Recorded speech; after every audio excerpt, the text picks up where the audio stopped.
Record to the cloud हो गया जी। बस जी, बहुत है जी। अच्छा जी आया नू पहली मैं गल ये करना चाहना कि अज असी गलबात करनी है कि जड़ा जजमानी का निज़ाम है उस तो अगर असी उन परतना है उन बदलना है नवा निज़ाम लियाना है जड़ा कल्ले कल्ले बंदे वास्ते काम ना करे ते उस काम दे नू एहसान समझ के ना करे ते ओदा मुआवजा ना मंगे जेह्ड़े बंदे दे काम करदे ने ते दूआ निज़ाम जिस विच हर कोई सिर्फ अपनी कलियां लोड़ां वास्ते ना लड़े बल्कि सांझियां लोड़ां वास्ते लड़े ते सांझा हक सब वास्ते लवे ते हक समझ के लवे ओदे वास्ते काम किस तरह होना चाहिए अज ओदे बारे गल उसी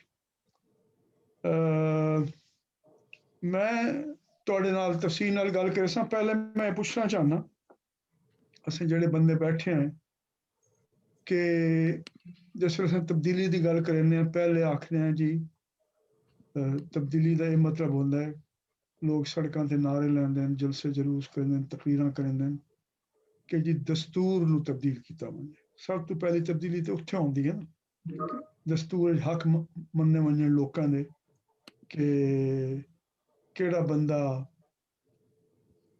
जेड़ा है वो केड़े केड़े हक हैं इस मुल्क के शहरियों नूं ओहदे रोटी कपड़ा मकान रोजगार अपने तहफुज जोड़ा है जिस्मानी ज़हनी मुश्किलात तो वो दस्तूर तो शुरू होता है ना लेकिन अगर जलसे जलूस नाल उस तो वध के कोई काम नहीं हो सकता क्योंकि लोगों ने जलूस कढ़िया जलसा किया तकरीर की रोला पाया उस तो बाद जे हुकूमत नूं कोई समझ आ गई बई ये तो हुण मामले नूं हल करना पौसी तो ज़्यादा ज़्यादा ये करेंदे वादे जी ठीक है या वादा कर दिता या उस तो अगू गए तो उन्हें आखिया जी साढ़े दस्तूर शामिल है असें इस ते अमल करे सां एक तब्दीली का काम है सिर्फ दस्तूर दे विच तब्दीली करना अच्छा अगर तुहाडे जो किसी ने पाकिस्तान के दस्तूर पढ़े है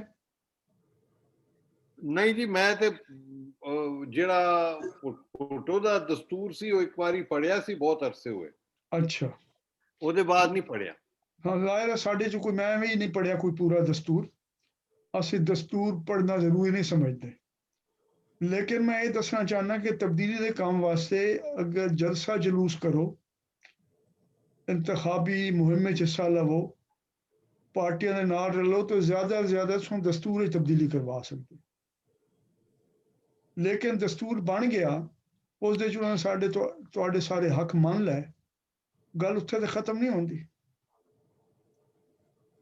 रोज दिहाड़ी के जोड़े काम हैं भी तुहाडा स्कूल जो बने हुआ है वह बंद पिया खुले हुए है उस्ताद उत्थे आंदे नहीं आंदे जी वाटर सप्लाई स्कीम है वो कम करेंदी पई नहीं करेंदी पई बिजली का कनैक्शन उत्ते है कोई ना जी पाइप लाइनां हैं पानी दियां वो सूरज का पानी तो नहीं मिल पैंदा वो पानी साफ आंदा पिया तुहाडे कोल या नहीं आंदा पिया ये जिहड़ी गल्लां हैं या तुहाडा हैल्थ क्लीनिक है उन्होंने बजट भी हुकूमत सरकार तो दवाइयां भी मिलदियां दवाइयां तुहानूं मिलदियां उत्थे या तुहानूं मान के खरीदनियां पौंदियां मैडिकल स्टोर तो ਉਹਦੇ 'ਚ ਕੰਮ ਕਰਨ ਵਾਲੇ ਆਉਂਦੇ ਹਨ ਜਾਂ ਨਹੀਂ ਆਉਂਦੇ ਇਹ ਸਾਰੀ ਗੱਲਾਂ ਜਿਹੜੀਆਂ ਜਿਹੜਾ ਰੋਜ਼ ਦਿਹਾੜੀ ਦਾ ਕੰਮ ਹੈ ਜਿਹੜਾ ਮੈਨੇਜਮੈਂਟ ਦਾ ਉਹ ਸਭ ਤੋਂ ਅਹਿਮ ਗੱਲ ਹੈ ਕਿ ਜੇ ਤਬਦੀਲੀ ਕਰਨੀ ਹੈ ਦਸਤੂਰ ਤੇ ਤਬਦੀਲੀ ਇੱਕ ਹੋ ਗਈ ਕਾਨੂੰਨ ਵੀ ਬਣ ਗਏ ਤੁਹਾਡੀ ਦਿਲਚਸਪੀ ਵਾਸਤੇ ਮੈਂ ਤੁਹਾਨੂੰ ਇਹ ਦੱਸਣਾ ਚਾਹਨਾ ਕਿ ਪਾਕਿਸਤਾਨ ਦੇ ਨਾ ਸਿਰਫ ਦਸਤੂਰ ਦੇ ਵਿੱਚ ਸਾਰੇ ਹਕੂਕ ਹਨ ਤੁਹਾਡੇ ਕੋਲ ਜਿਹੜੇ ਦੁਨੀਆ 'ਚ ਮੰਨੋ ਹਕੂਕ ਹਨ बल्कि एक चीज़ है जिसमें आखते हैं इंटरनेशनल कन्वेंशन ते ट्रीटीज जिमें है क्लाइमेट चेंज के उत्ते बायोडाइवर्सिटी के उत्ते ह्यूमन राइट्स के उत्ते लोगों के जोड़े हैं समाजी ते इकतसादी तरक्की के बारे में दुनिया जितना आला तो आला मुआहदा बैनुल अक़वामी होंदा पाकिस्तान सब तो पहले उन्हें दस्तखत करेंगे इस वास्ते साढ़े दस्तूर दे विच भी ये सब गल्लां मौजूद हैं ते अस उन्हां सब मुआहदे दे दस्तखत भी कीते होए न जिहदे विच लोकाई दी भलाई दे गल कीती गई है ते ओह लेकिन उन्हां सब दे बावजूद आम लोकां दी जिंदगी दे उते कोई असर नहीं पौंदा। एक जिहड़ी गल मैं तुहानूं दिलचस्प दस्सना चाहना, अज तो कोई 15-20 साल पहले असां तहकीक करवाई, मैं उस वेले UNDP च कम्म करदा हां, उस ग्रांट दित्ती WWF नूं कि एक कन्वेंशन है बायोडाइवर्सिटी दा। बायोडाइवर्सिटी दा मतलब ये है कि जिहड़ी जिंदगी दियां वन सवन्नियां शक्लां हैं, जिहड़े बूटे हैं, झाड़ हैं, चरिंद परिंद जानवर हैं, सारे उन्हां नूं बचावना, क्योंकि हर शय दूई शय नाल जुड़ी हुई है। उस ते पाकिस्तान ने दस्तखत कीते होए। उन्हां नूं आख्या कि तुसां वन के इंटरव्यू करो सरकारी अफसरां दे, ये पता करो, क्योंकि ये जिहड़ा महकमा जंगलात है ते ज़राअत दा महकमा है ते कुछ होर महकमे हैं जिन्हां दा सिद्धा तल्लुक इहदे नाल बनदा जिले दी सतह ते। ते उन्हां ने वन के इंटरव्यू कीते कोई 100 अस्सलाम जी वालेकुम सलाम मरियम। उन्हां ने जी इंटरव्यू कीते ते कोई तकरीबन 139 अफसरां दे। उन्होंने पूछा भी कन्वेंशन ऑन बायोडाइवर्सिटी है के ते पाकिस्तान ने उस ते दस्तखत कीते या नहीं कीते, तो तुसां पढ़िया हों या नहीं पढ़िया। उन्हें जो सिर्फ एक बंदे नूं पता ही ਇਹਦੇ बारे ते उन्हें ਉਹਨੂੰ पढ़िया होया। अगर दस्तूर बन भी वने ते मुआहदे दे दस्तखत हो भी वंजण ਉਹਦੇ ਨਾਲ आम लोकां दी जिंदगी च तब्दीली नहीं आंदी। सो पहली गल ये समझना है कि एक तो उन्हां सब जितने पार्टियां दे मंशूर पढ़ लो, पाकिस्तान दी सारी पार्टियां दे मंशूर इक्को जिहे ने, एक दूए दे नाल रलदे ने, कापी पेस्ट कीते होए, कोई ज्यादा फर्क कोई नहीं, कोई एक दो जमातां नूं छोड़ के। अच्छा, उस तो बाद आ गया दस्तूर बन गया। दस्तूर तो बाद हुंदा है हुकूमत ਉਹਨੂੰ मैं कानून। माफी चाहना मेरा ਤੁਸੀਂ ਕੀ ਮਤਲਬ ਕਹਿ ਰਹੇ ਹੋ ਕਿ ਦਸਤੂਰ ਦਾ ਸਿਰੇ ਤੋਂ ਕੋਈ ਫਾਇਦਾ ਹੀ ਨਹੀਂ ਕਿ नहीं, मैं आखदा पिया कि काफी नहीं, ਕਾਫੀ ਨਹੀਂ ठीक दस्तूर च तब्दीली आ गई ते वो काफी कोई नहीं। असल गल है कि उस नूं अग्गू किवें टोरीए। मिसाल तौर ते मैं एक तुहानूं मिसाल देना छोटी जी, वत अस इस गल नूं अग्गू टुरे सां कि दस्तूर ने आख्या जी हर बंदे नूं ये रियासत की जिम्मेदारी है कि ਉਹਦੇ सिर ते छत होनी चाहिए, जिसनूं अंग्रेजी आखदे शेल्टर। दस्तूर ने हक दे दिता, हुण ਉਹਦਾ ਨੂੰ छत नहीं मिल गई। अगला काम ਇਹ ਹੁੰਦਾ कि कानून बनता है।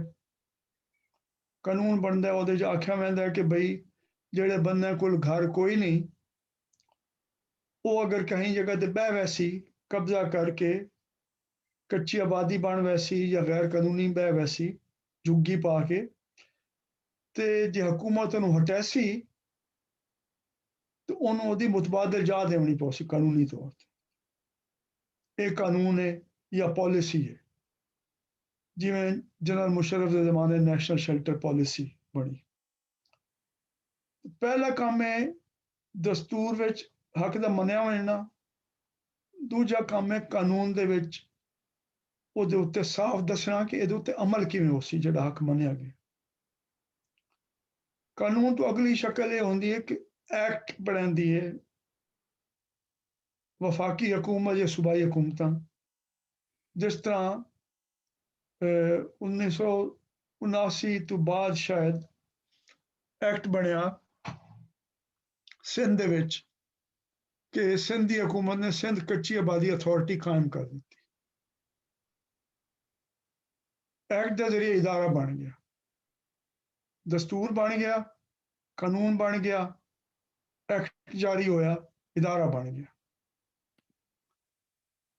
हुण ये ते काम हैं जिहड़े वो लोग ਕਰਿੰਦੇ ਹਨ ਜਿਹੜੇ ਸਾਡੇ ਚੁਣੇ ਹੋਏ ਲੋਕ ਹਨ ਅਸੈਂਬਲੀਆਂ ਦੇ ਵਿੱਚ, ਜਾਂ ਸਾਡੇ ਸਰਕਾਰੀ ਅਫਸਰਾਨ ਹਨ ਜਿਹੜੇ ਬੈਨ ਅਕਵਾਮੀ ਮੁਆਹਦੇ ਦਸਤਖਤ ਕਰਿੰਦੇ ਹਨ, ਉਹਨਾਂ ਨੂੰ ਪਤਾ ਕੁਝ ਨਾ ਕੁਝ ਕਰਨ ਦੀ ਲੋੜ ਹੈ।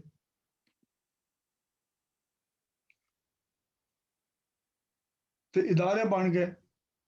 ਹੁਣ ਇਦਾਰੇ ਜਿਸ ਵੇਲੇ ਬਣ ਪੈਂਦੇ ਨੇ ਨਾ, ਉੱਥੇ ਲੋਕਾਂ ਦਾ ਕੰਮ ਸ਼ੁਰੂ ਹੁੰਦਾ।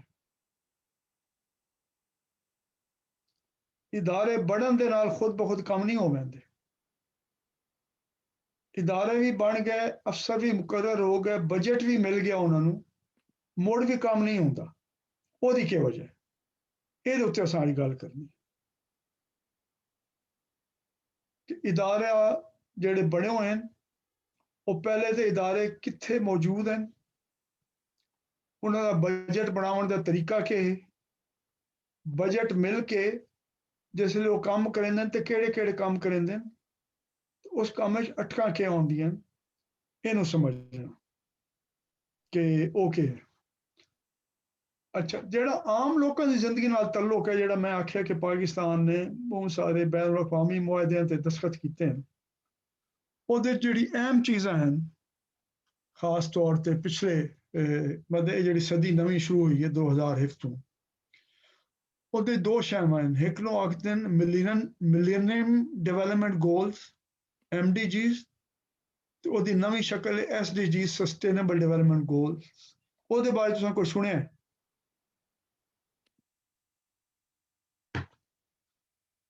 कि वो के हैं या पढ़े हैं तुसा? इस तरह ज़बानी याद नहीं, लेकिन ऑफ कोर्स पता है कि मिलियन डेवलपमेंट गोल 2000 तक किसी मतलब कि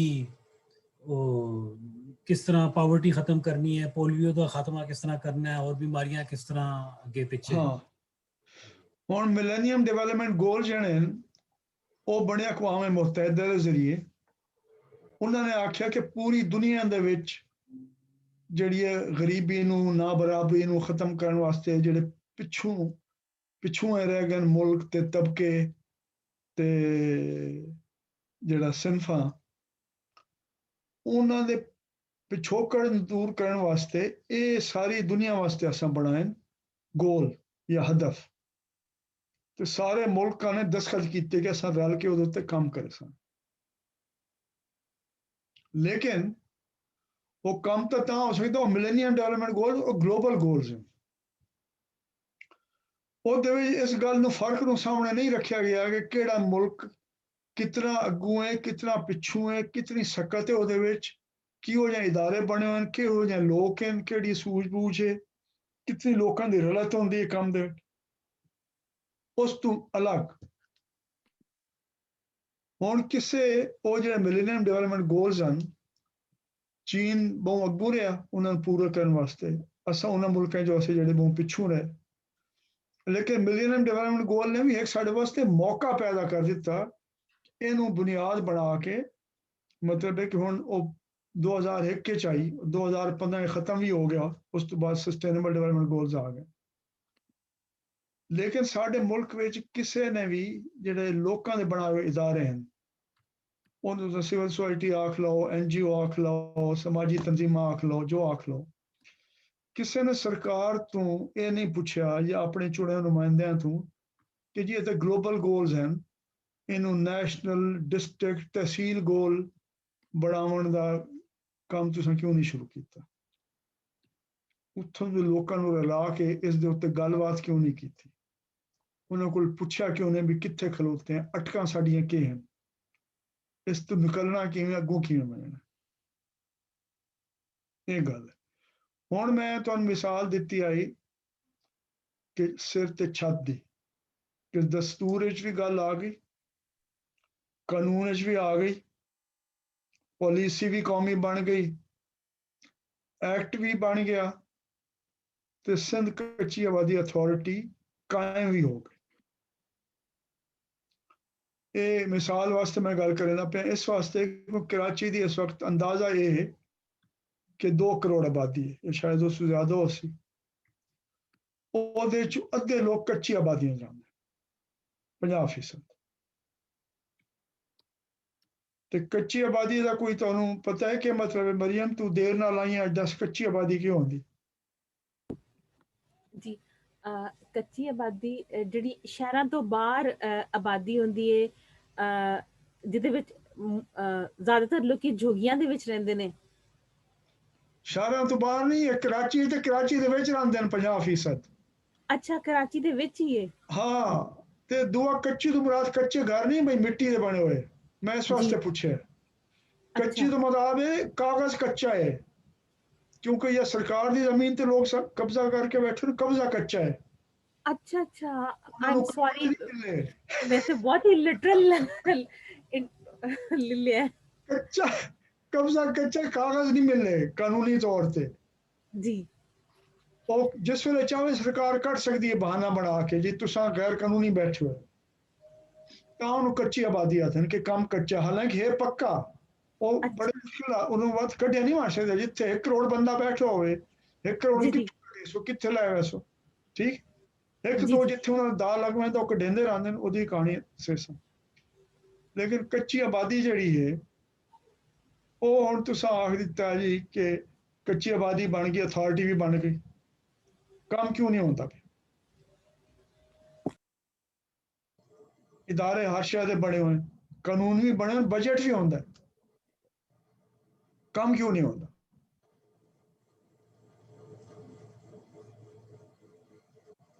ये सब तो पहली गल। ਤੁਸੀਂ ਕਹਿ ਰਹੇ ਹੋ ਕਿ ਜਿਹੜੇ ਕੱਚੀ ਆਬਾਦੀ ਦੇ ਜਿਹੜੇ ਆਰਗੇਨਾਈਜੇਸ਼ਨ ਹੈ जी, ਉਹ ਉਹਨਾਂ ਨੂੰ ਪੱਕਾ ਕਰਨ ਵਾਸਤੇ ਕੰਮ ਨਹੀਂ ਕਰ ਰਹੇ, ਜਾਂ ਉੱਥੇ ਤਰੱਕੀ ਕਰਨ ਵਾਸਤੇ ਕੰਮ ਨਹੀਂ ਕਰ ਰਹੇ, ਜਾਂ ਕੀ ਕਿਹੜਾ? ਉਹਨਾਂ ਦਾ ਕੰਮ, ਸਿੰਧ ਕੱਚੀ ਆਬਾਦੀ ਅਥਾਰਟੀ ਦਾ ਕੰਮ ਇਹ ਹੈ ਕਿ ਜਿਹੜੇ ਲੋਕ ਕੱਚੀ ਆਬਾਦੀਆਂ ਬੈਠੇ ਹੋਏ ਹਨ ਉਹਨਾਂ ਦਾ ਸਰਵੇ ਕਰਨ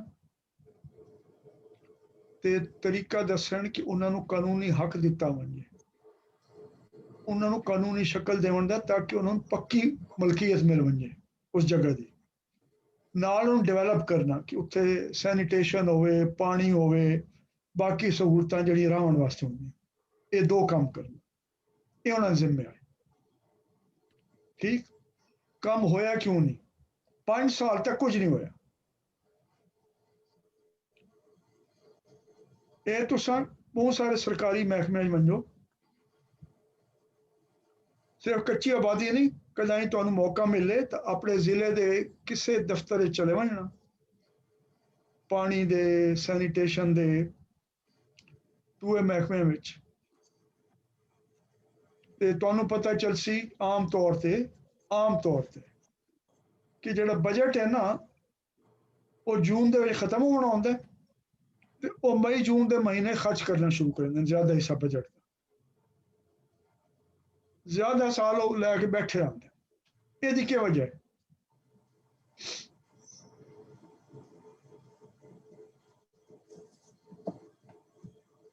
ਇਹ ਕਿਉਂ ਨਹੀਂ ਹੁੰਦਾ?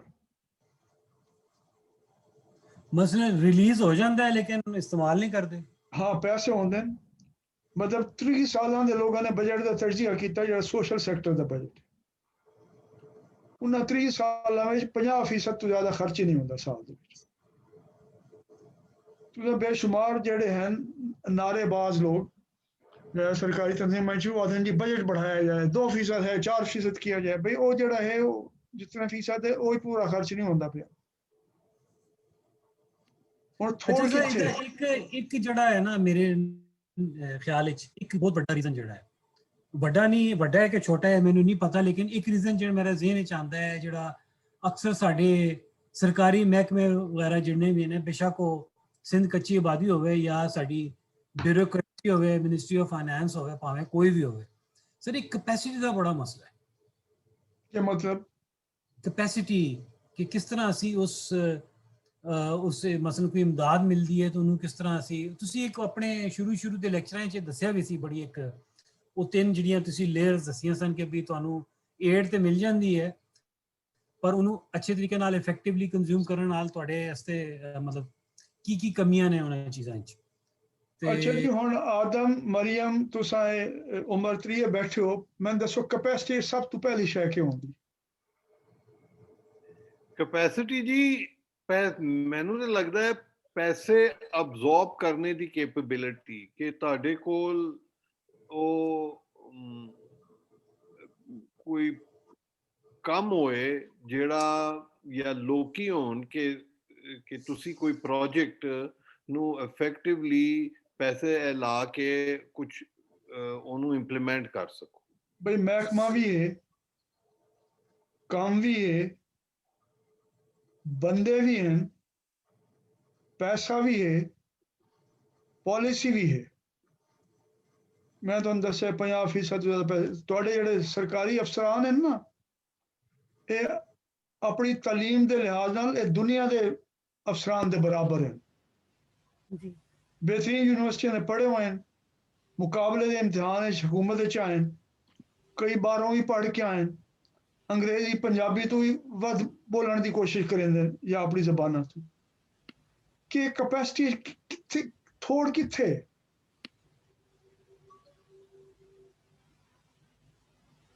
फिर तो पॉलिटिक्स मैं कह सकना कि पॉलिटिकल रीजन होना है उन्होंने नहीं। एक बंदे को पैसा है, चलो एक तो एक गल हो गई।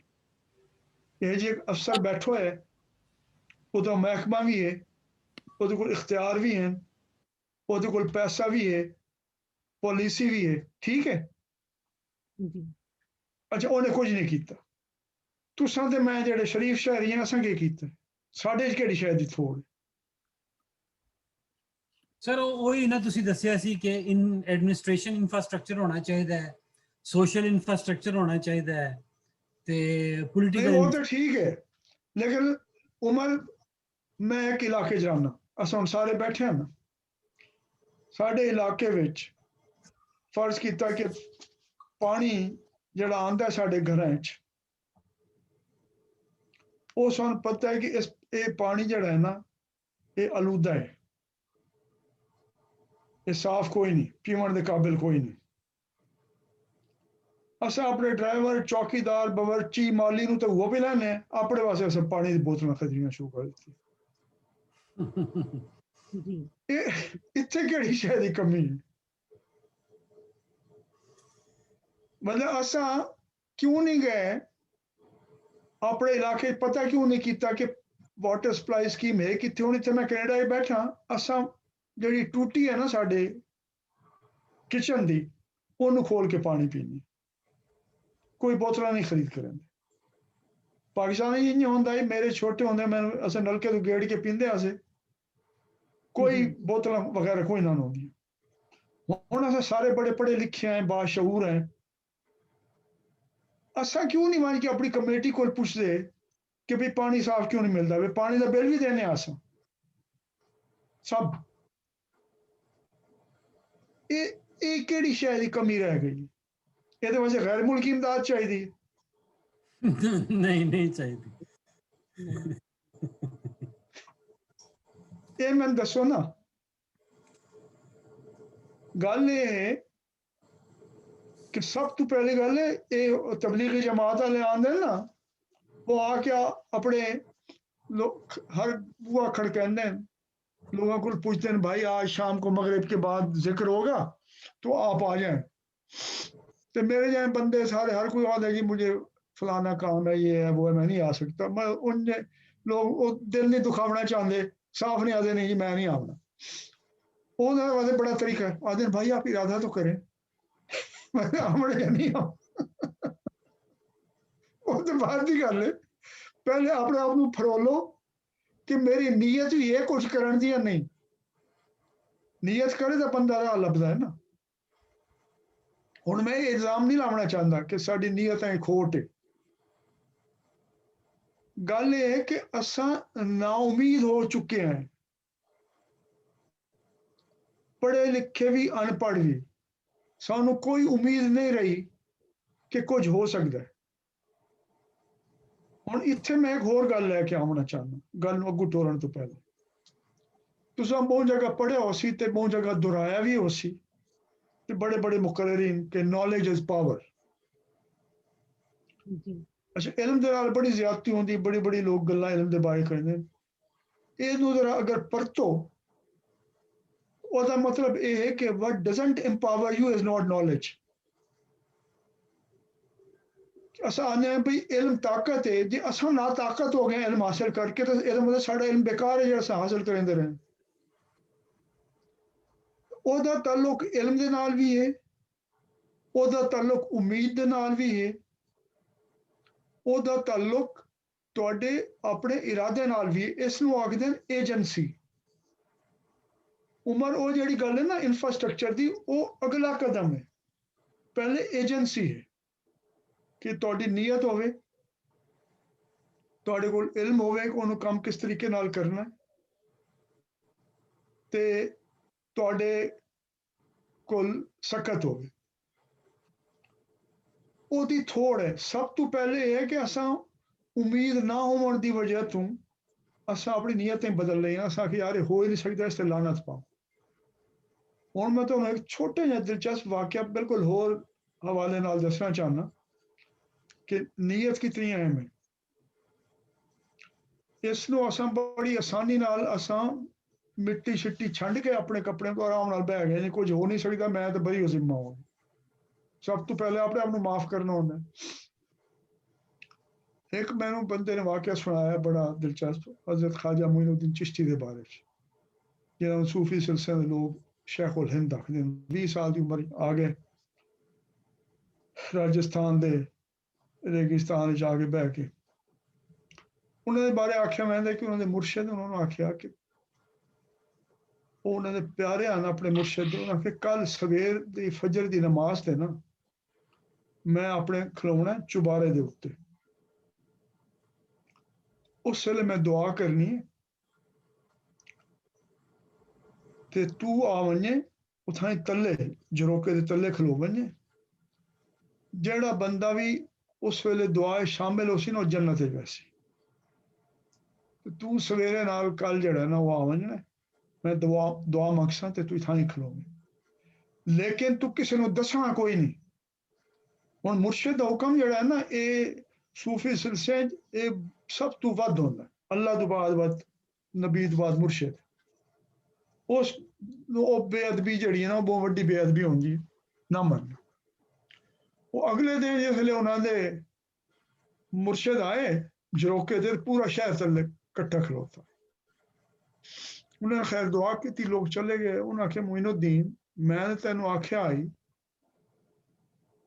ਕਿ ਤੂੰ ਕਈ ਨੂੰ ਨਹੀਂ ਦੱਸਣਾ, ਤੂੰ ਪੂਰੇ ਸ਼ਹਿਰ ਨੂੰ ਦੱਸ ਦਿੱਤਾ। ਹੁਣ ਉਹ ਸਾਰੇ ਤੇ ਜन्नत ਵਿੱਚ ਵੈਸੇ ਤੂੰ ਜਹन्नम ਵਿੱਚ ਵੈਸੇ, ਤੂੰ ਮੁਰਸ਼ਿਦ ਦੀ ਖਿਲਾਫ ਵਰਜ਼ੀ ਕੀਤੀ ਹੁਕਮ ਦੀ। ਉਹਨਾਂ ਜਵਾਬ ਬੜਾ ਸੋਹਣਾ ਹੈ। ਉਹਨਾਂ ਆਖਿਆ ਜੀ ਇਹ ਜੇ ਮੇਰੇ ਜਹन्नम ਵਿੱਚ ਵੰਜਣ ਨਾਲ ਨਾ ਇਹ ਬਾਕੀ ਸਭ जन्नत ਵਿੱਚ ਵੰਦੇ ਨੇ ਤੇ ਮੈਨੂੰ ਇਹ ਸੌਦਾ ਕਬੂਲ ਹੈ। ਇਹ ਗੱਲ ਹੈ ਸਾਡੇ ਅੰਦਰ ਉਹ ਜਿਹੜੀ ਹੈ ਨਾ ਉਹ ਸ਼ਾਇਦ ਜ਼ਿੰਦਾ ਹੈ ਜਾਂ ਨਹੀਂ। ਅਸਾਂ ਇਹਨੂੰ ਹੁਣ ਆ ਦਿਨ ਇਹਦੀ ਜਿਹੜੀ ਪੁੱਠੀ ਸ਼ਕਲ ਹੈ ਲਿਟਰੇਚਰ ਵਿੱਚ ਉਹ ਦਿਨ ਫ੍ਰੀ ਰਾਈਡਰਸ ਪ੍ਰੋਬਲਮ ਕਿ ਸਾਡੀ ਇਹ ਸੋਚ ਬਣ ਪੈਂਦੀ ਕਿ ਯਾਰ ਕੋਈ ਹੋਰ ਕਰ ਦੇਵੇ ਠੀਕ ਹੈ, ਮੈਂ ਨਹੀਂ ਆਪਣੇ ਆਪ ਨੂੰ ਪਾਉਣਾ। ਲੇਕਿਨ ਜੇ ਅਸਾਂ ਤਬਦੀਲੀ ਹੋਵੇ ਤਾਂ ਨਾ ਦਸਤੂਰ ਦੇ ਵਿੱਚ ਤਬਦੀਲੀ ਨਾਲ ਫਰਕ ਪਾਉਂਦਾ ਹੈ, ਨਾ ਕਾਨੂੰਨ ਦੇ ਵਿੱਚ ਤਬਦੀਲੀ ਨਾਲ ਫਰਕ ਪਾਉਂਦਾ ਹੈ, ਨਾ ਮਹਿਕਮੇ ਵਿੱਚ ਤਬਦੀਲੀ ਨਾਲ ਫਰਕ ਪਾਉਂਦਾ ਹੈ, ਜੇ ਤਾਈਂ ਮੇਰੇ ਅੰਦਰ ਤਬਦੀਲੀ ਨਾ ਆਵੇ। ਤੇ ਮੇਰੇ ਅੰਦਰ ਤਬਦੀਲੀ ਜਿਹੜੀ ਹੈ ਉਹ ਸਾਡੇ ਸਭ ਦੇ ਵਿੱਚ ਸਭ ਤੋਂ ਪਹਿਲੀ ਜਿਹੜੀ ਗੱਲ ਇਹ ਹੈ ਕਿ ਸਾਡੀ ਨਾਕਾਮੀਆਂ ਦੀ ਵਜ੍ਹਾ ਤੋਂ, ਕਿਉਂਕਿ ਸਾਡੀ ਆਪਣੀ ਸੂਝ ਕੋਈ ਨਾ ਆਈ ਇਸ ਨਿਜ਼ਾਮ ਨੂੰ ਚਲਾਉਣਾ ਕਿਵੇਂ, ਸਾਡੇ ਅੰਦਰ ਉਮੀਦ ਹੀ ਖਤਮ ਹੋ ਗਈ। ਇਸ ਵਾਸਤੇ ਅਸਾਂ ਕੋਸ਼ਿਸ਼ ਹੀ ਨਹੀਂ ਕਰਾਂਗੇ ਇਹਦੇ ਵਾਸਤੇ ਕੁਝ ਹੋਵੇ। ਇੱਥੇ ਮੇਰਾ ਇੱਕ ਸਵਾਲ ਹੈ ਸਰ। ਜੀ ਉਹ ਤੁਸੀਂ ਕਹਿ ਰਹੇ ਹੋ ਨਾ ਉਮੀਦ ਖਤਮ ਹੋ ਗਈ ਹੈ, ਇੱਕ ਬੁਨਿਆਦੀ ਵਜ੍ਹਾ ਹੈ ਕਿ ਉਮੀਦ ਖਤਮ ਹੋ ਗਈ। ਮੈਨੂੰ ਇਹ ਦੱਸੋ ਅਗਰ ਅਸੀਂ ਆਪਣਾ ਫੋਕਸ ਪਾਕਿਸਤਾਨ ਤੇ ਲਿਆਈਏ ਕਿ ਇਹ ਉਮੀਦ ਕਦੋਂ ਖਤਮ ਹੋਈ ਹੈ? सन 1947 खत्म हुई है या 1970 खत्म हुई है, 1980 खत्म हुई है, या बतदरीज ऐसा कोई एक वेला सी पाकिस्तान की तारीख विच ਉਹਨੂੰ एक वाटरशेड मतलब सॉर्ट ऑफ कह सकिए कि उस तो बाद ਜਿਹੜਾ ਹੈ ਉਹ ਆਹਿਸਤਾ ਆਹਿਸਤਾ ਡੀਜਨਰੇਸ਼ਨ ਆਣੀ ਸ਼ੁਰੂ ਹੋ ਗਈ, ਜਾਂ when did we lose hope? हाँ जी दसो जी मरियम ते आदम के ਤੁਹਾਡੀ ਕੀ ਸੋਚ ਹੈ? ਜੀ ਮੇਰੀ ਤਾਂ ਇਹ ਸੋਚ ਹੈ ਕਿ ਪਾਕਿਸਤਾਨ ਦੀ ਜਿਹੜੀ ਜਨਰੇਸ਼ਨ ਹੈ ਨਾ ਉਹ ਪਾਕਿਸਤਾਨ ਦੀ ਕਾਇਮ ਹੋਣੇ ਦੀ ਜਿਹੜੀ ਮੁਹਿੰਮ ਸੀ ਉਹਦੇ ਚ ਹੀ ਸੀ। ਅੱਛਾ।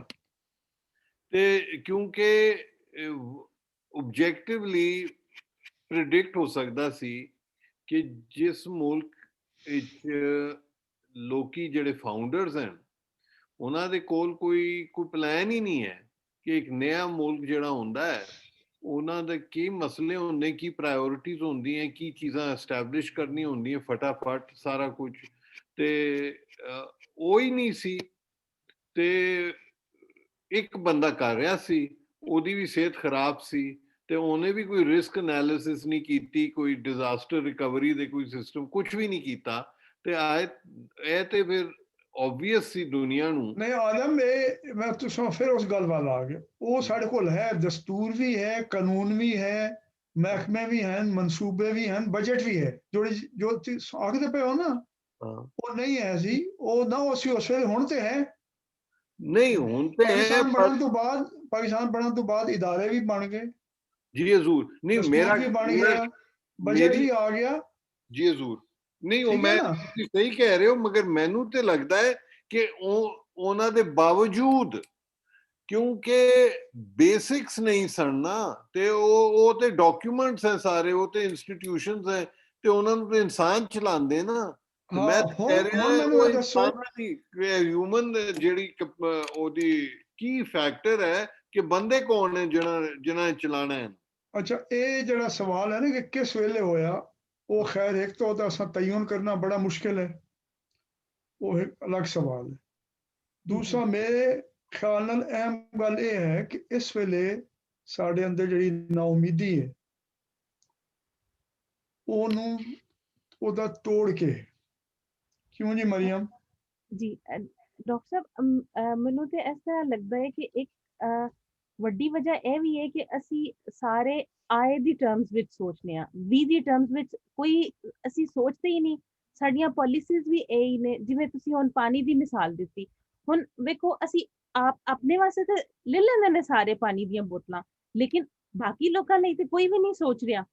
ਤੇ ਫਿਰ ਉਮੀਦ ਜਿਹੜੀ ਹੈ ਉਹ ਸਿਰਫ ਇੱਕ ਬੰਦੇ ਲਈ, ਆਪਣੇ ਲਈ ਹੈ, ਸਾਰਿਆਂ ਲਈ ਨਹੀਂ।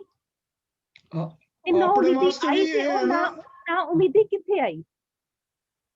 ਨਾ ਉਮੀਦੀ ਤੇ ਇਹੀ ਹੈ ਨਾ ਕਿ ਅਸਾਂ ਸਮਝਦੇ ਹਾਂ ਕਿ ਸਰਕਾਰ ਠੀਕ ਨਹੀਂ ਹੋ ਸਕਦੀ, ਸਰਕਾਰ ਨੂੰ ਭੁੱਲ ਜਾਓ, ਇਕੱਠੇ ਰਲ ਕੇ ਵੀ ਕੁਝ ਨਹੀਂ ਕਰਨਾ ਚਾਹੀਦਾ, ਕਿਸੇ ਹੋਰ ਨੇ ਮੇਰੇ ਨਾਲ ਨਹੀਂ ਰਲਣਾ, ਆਪਣਾ ਡੰਗ ਟਪਾ ਲਓ, ਆਪਣਾ ਕੰਮ ਪੂਰਾ ਕਰ ਲਓ। ਹਾਂਜੀ ਬਿਲਕੁਲ। ਹੁਣ ਚਾਹੇ ਤੁਸੀਂ ਇਸਲਾਮ ਤੇ ਯਕੀਨ ਰੱਖੋ, ਸੋਸ਼ਲਿਜ਼ਮ ਤੇ ਯਕੀਨ ਰੱਖੋ, ਜਮਹੂਰੀਅਤ ਤੇ ਯਕੀਨ ਰੱਖੋ, ਇਨਸਾਫ ਤੇ ਯਕੀਨ ਰੱਖੋ, ਅਨਾਰਕਿਜ਼ਮ ਤੇ ਯਕੀਨ ਰੱਖੋ, ਕਰਿੰਦੇ ਸਾਰੇ ਹੀ ਹੋਏ। ਹਾਂਜੀ, ਸਿਰਫ ਮੈਂ ਤੇ ਫੋਕਸ ਬਹੁਤ ਜ਼ਿਆਦਾ ਮੈਂ ਕਰਨਾ ਹੈ ਤੇ ਮੈਂ ਸਿਰਫ ਆਪਣੇ ਵਾਸਤੇ ਕਰਨਾ, ਤੇ ਮੈਂ ਕਿਸੇ ਦੂਏ ਵਾਸਤੇ ਹੋਰ ਕੁਝ ਨਹੀਂ ਕਰ ਸਕਦਾ, ਨਹੀਂ ਕਰਨਾ ਜੀ। ਉਹਨੂੰ ਭੰਨਣ ਦਾ ਕੀ ਤਰੀਕਾ ਹੈ?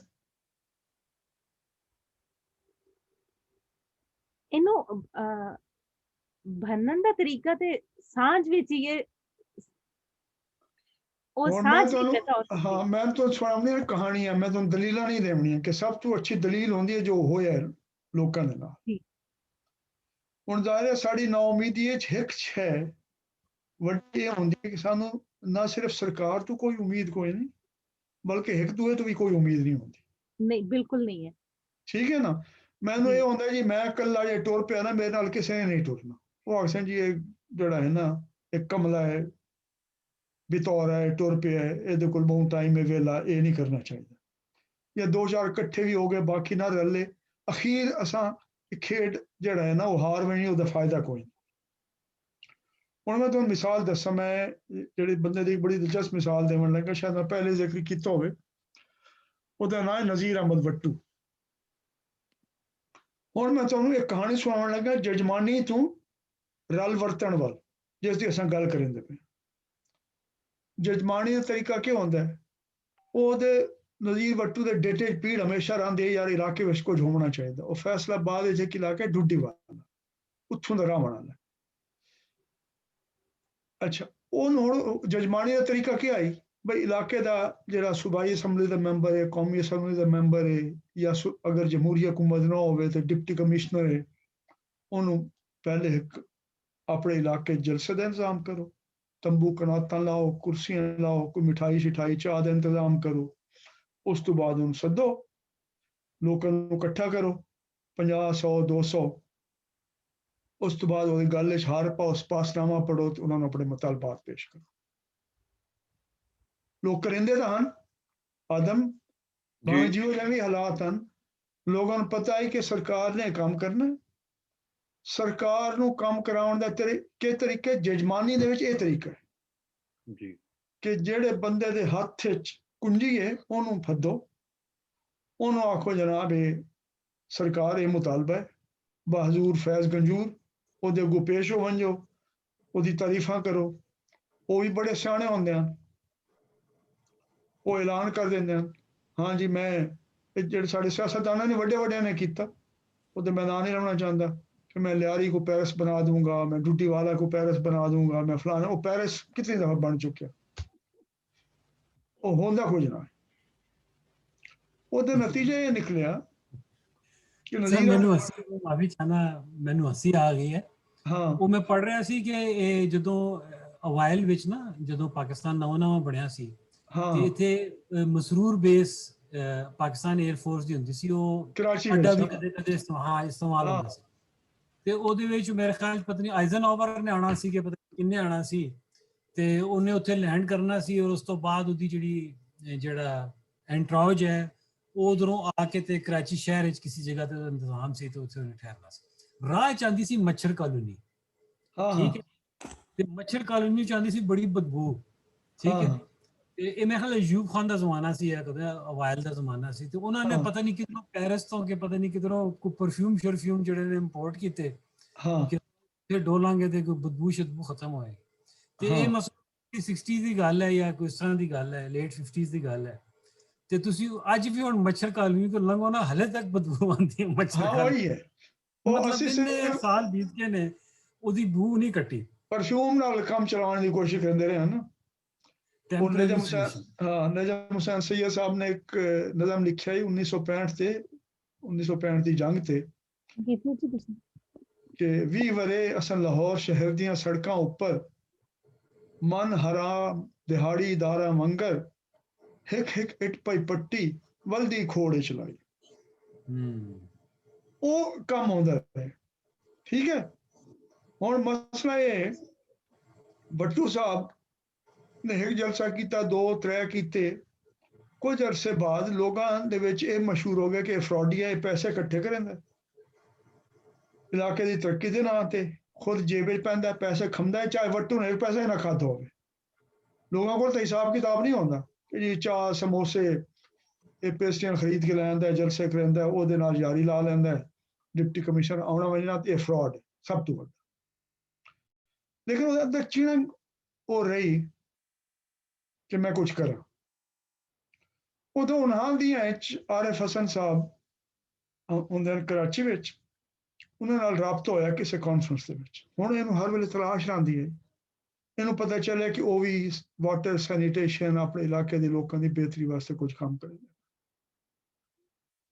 ਉਹਨਾਂ ਨੇ ਆਖਿਆ ਵੀ ਤੂੰ ਕਰਾਚੀ ਆਵਾਂਗੇ, ਉੱਥੇ ਔਰੰਗੀ ਪਾਇਲਟ ਪ੍ਰੋਜੈਕਟ ਦਾ ਦਫ਼ਤਰ ਹੁੰਦਾ ਹੈ ਦੌਲਤਾਬਾਦ। ਇਹ ਪਹੁੰਚ ਕੇ ਉੱਥੇ ਇਹਨੇ ਸੋਚਿਆ ਕਿ ਚਲੋ ਹੋਰ ਤਾਂ ਕਿਸੇ ਨੇ ਕੰਮ ਨਹੀਂ ਕੀਤਾ, ਇੱਥੇ ਕੋਈ ਥੈਲੇ ਮਿਲ ਵੈ ਸਨ ਅਸ਼ਰਫੀਆਂ ਦੇ ਭਰੇ ਹੋਏ, ਉਹ ਮੈਂ ਲੈ ਉਸ ਦੇ ਡੁੱਡੀ ਵਾਲੇ ਦਾ ਮੈਂ ਕੰਮ ਕਰਦਾ ਸੀ। ਉਹ ਖੈਰ ਤੂੰ ਕੁਝ ਨਾ ਮਿਲਿਆ। ਉਹਨਾਂ ਨੇ ਆਖਿਆ ਸਾਡੇ ਕੋਲ ਪੈਸਾ ਕੋਈ ਨਾ, ਸਾਡਾ ਤਰੀਕਾ ਦੱਸ ਸਕਦੇ ਕਿ ਤਰੀਕਾ ਕੀ ਹੈ।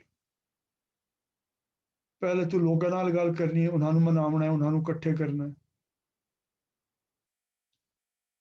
ਉਸ ਤੋਂ ਬਾਅਦ ਸਰਕਾਰ ਨਾਲ ਗੱਲ ਕਰਨੀ ਹੈ।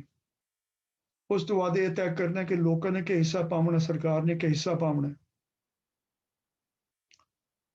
ਖੈਰ ਨਤੀਜਾ ਇਹ ਹੋਇਆ ਕਿ ਵੱਟੂ ਨੇ ਉੱਥੇ ਉਹ ਸੂਰਜ ਦਾ ਨਵਾਂ ਨਿਜ਼ਾਮ, ਲੋਕਾਂ ਤੋਂ ਪੈਸੇ ਲੈ ਕੇ ਉਹ ਲਾਈਨਾਂ ਪਾ ਦਿੱਤੀਆਂ ਗਲੀਆਂ ਵਿੱਚ, ਉਹਨੂੰ ਟਰੰਕ ਲਾਈਨ ਦੇ ਨਾਲ ਵੀ ਮਿਲਾ ਦਿੱਤਾ ਸਰਕਾਰ ਦੀ, ਉਹ ਟੁਰ ਪਿਆ।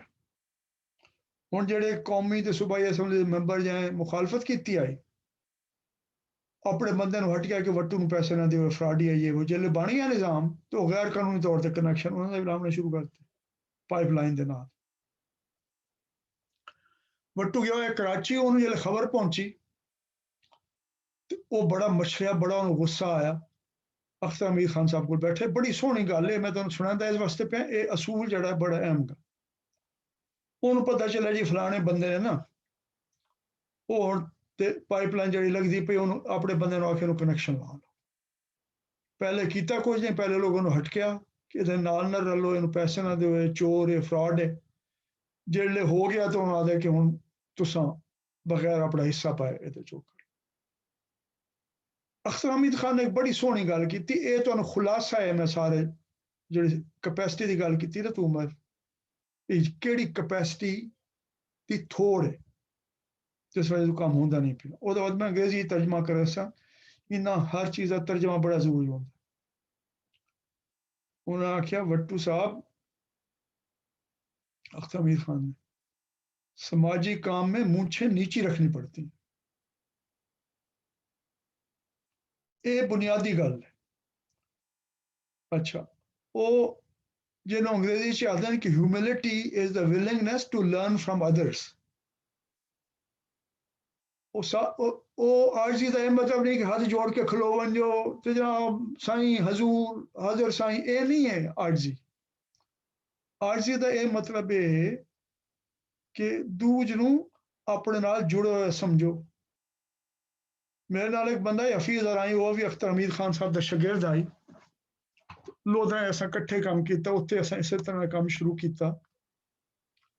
फिर असां चाह पीने बैठे, चाह खाने थे, इहदा तर्जमा उन्हें बड़ा सोहना किया अख्तर हमीद खान वाली गल दा। कई ने पूछा कि हफीज अराई साहब, ये सोशल मोबिलाइजेशन क्या होती है, भी लोगों नूं नाल रलाउणा है, उसका क्या तरीका है। उन्हें आख्या भाई बड़ा सीधा असूल है, तुम जीते हम हारे,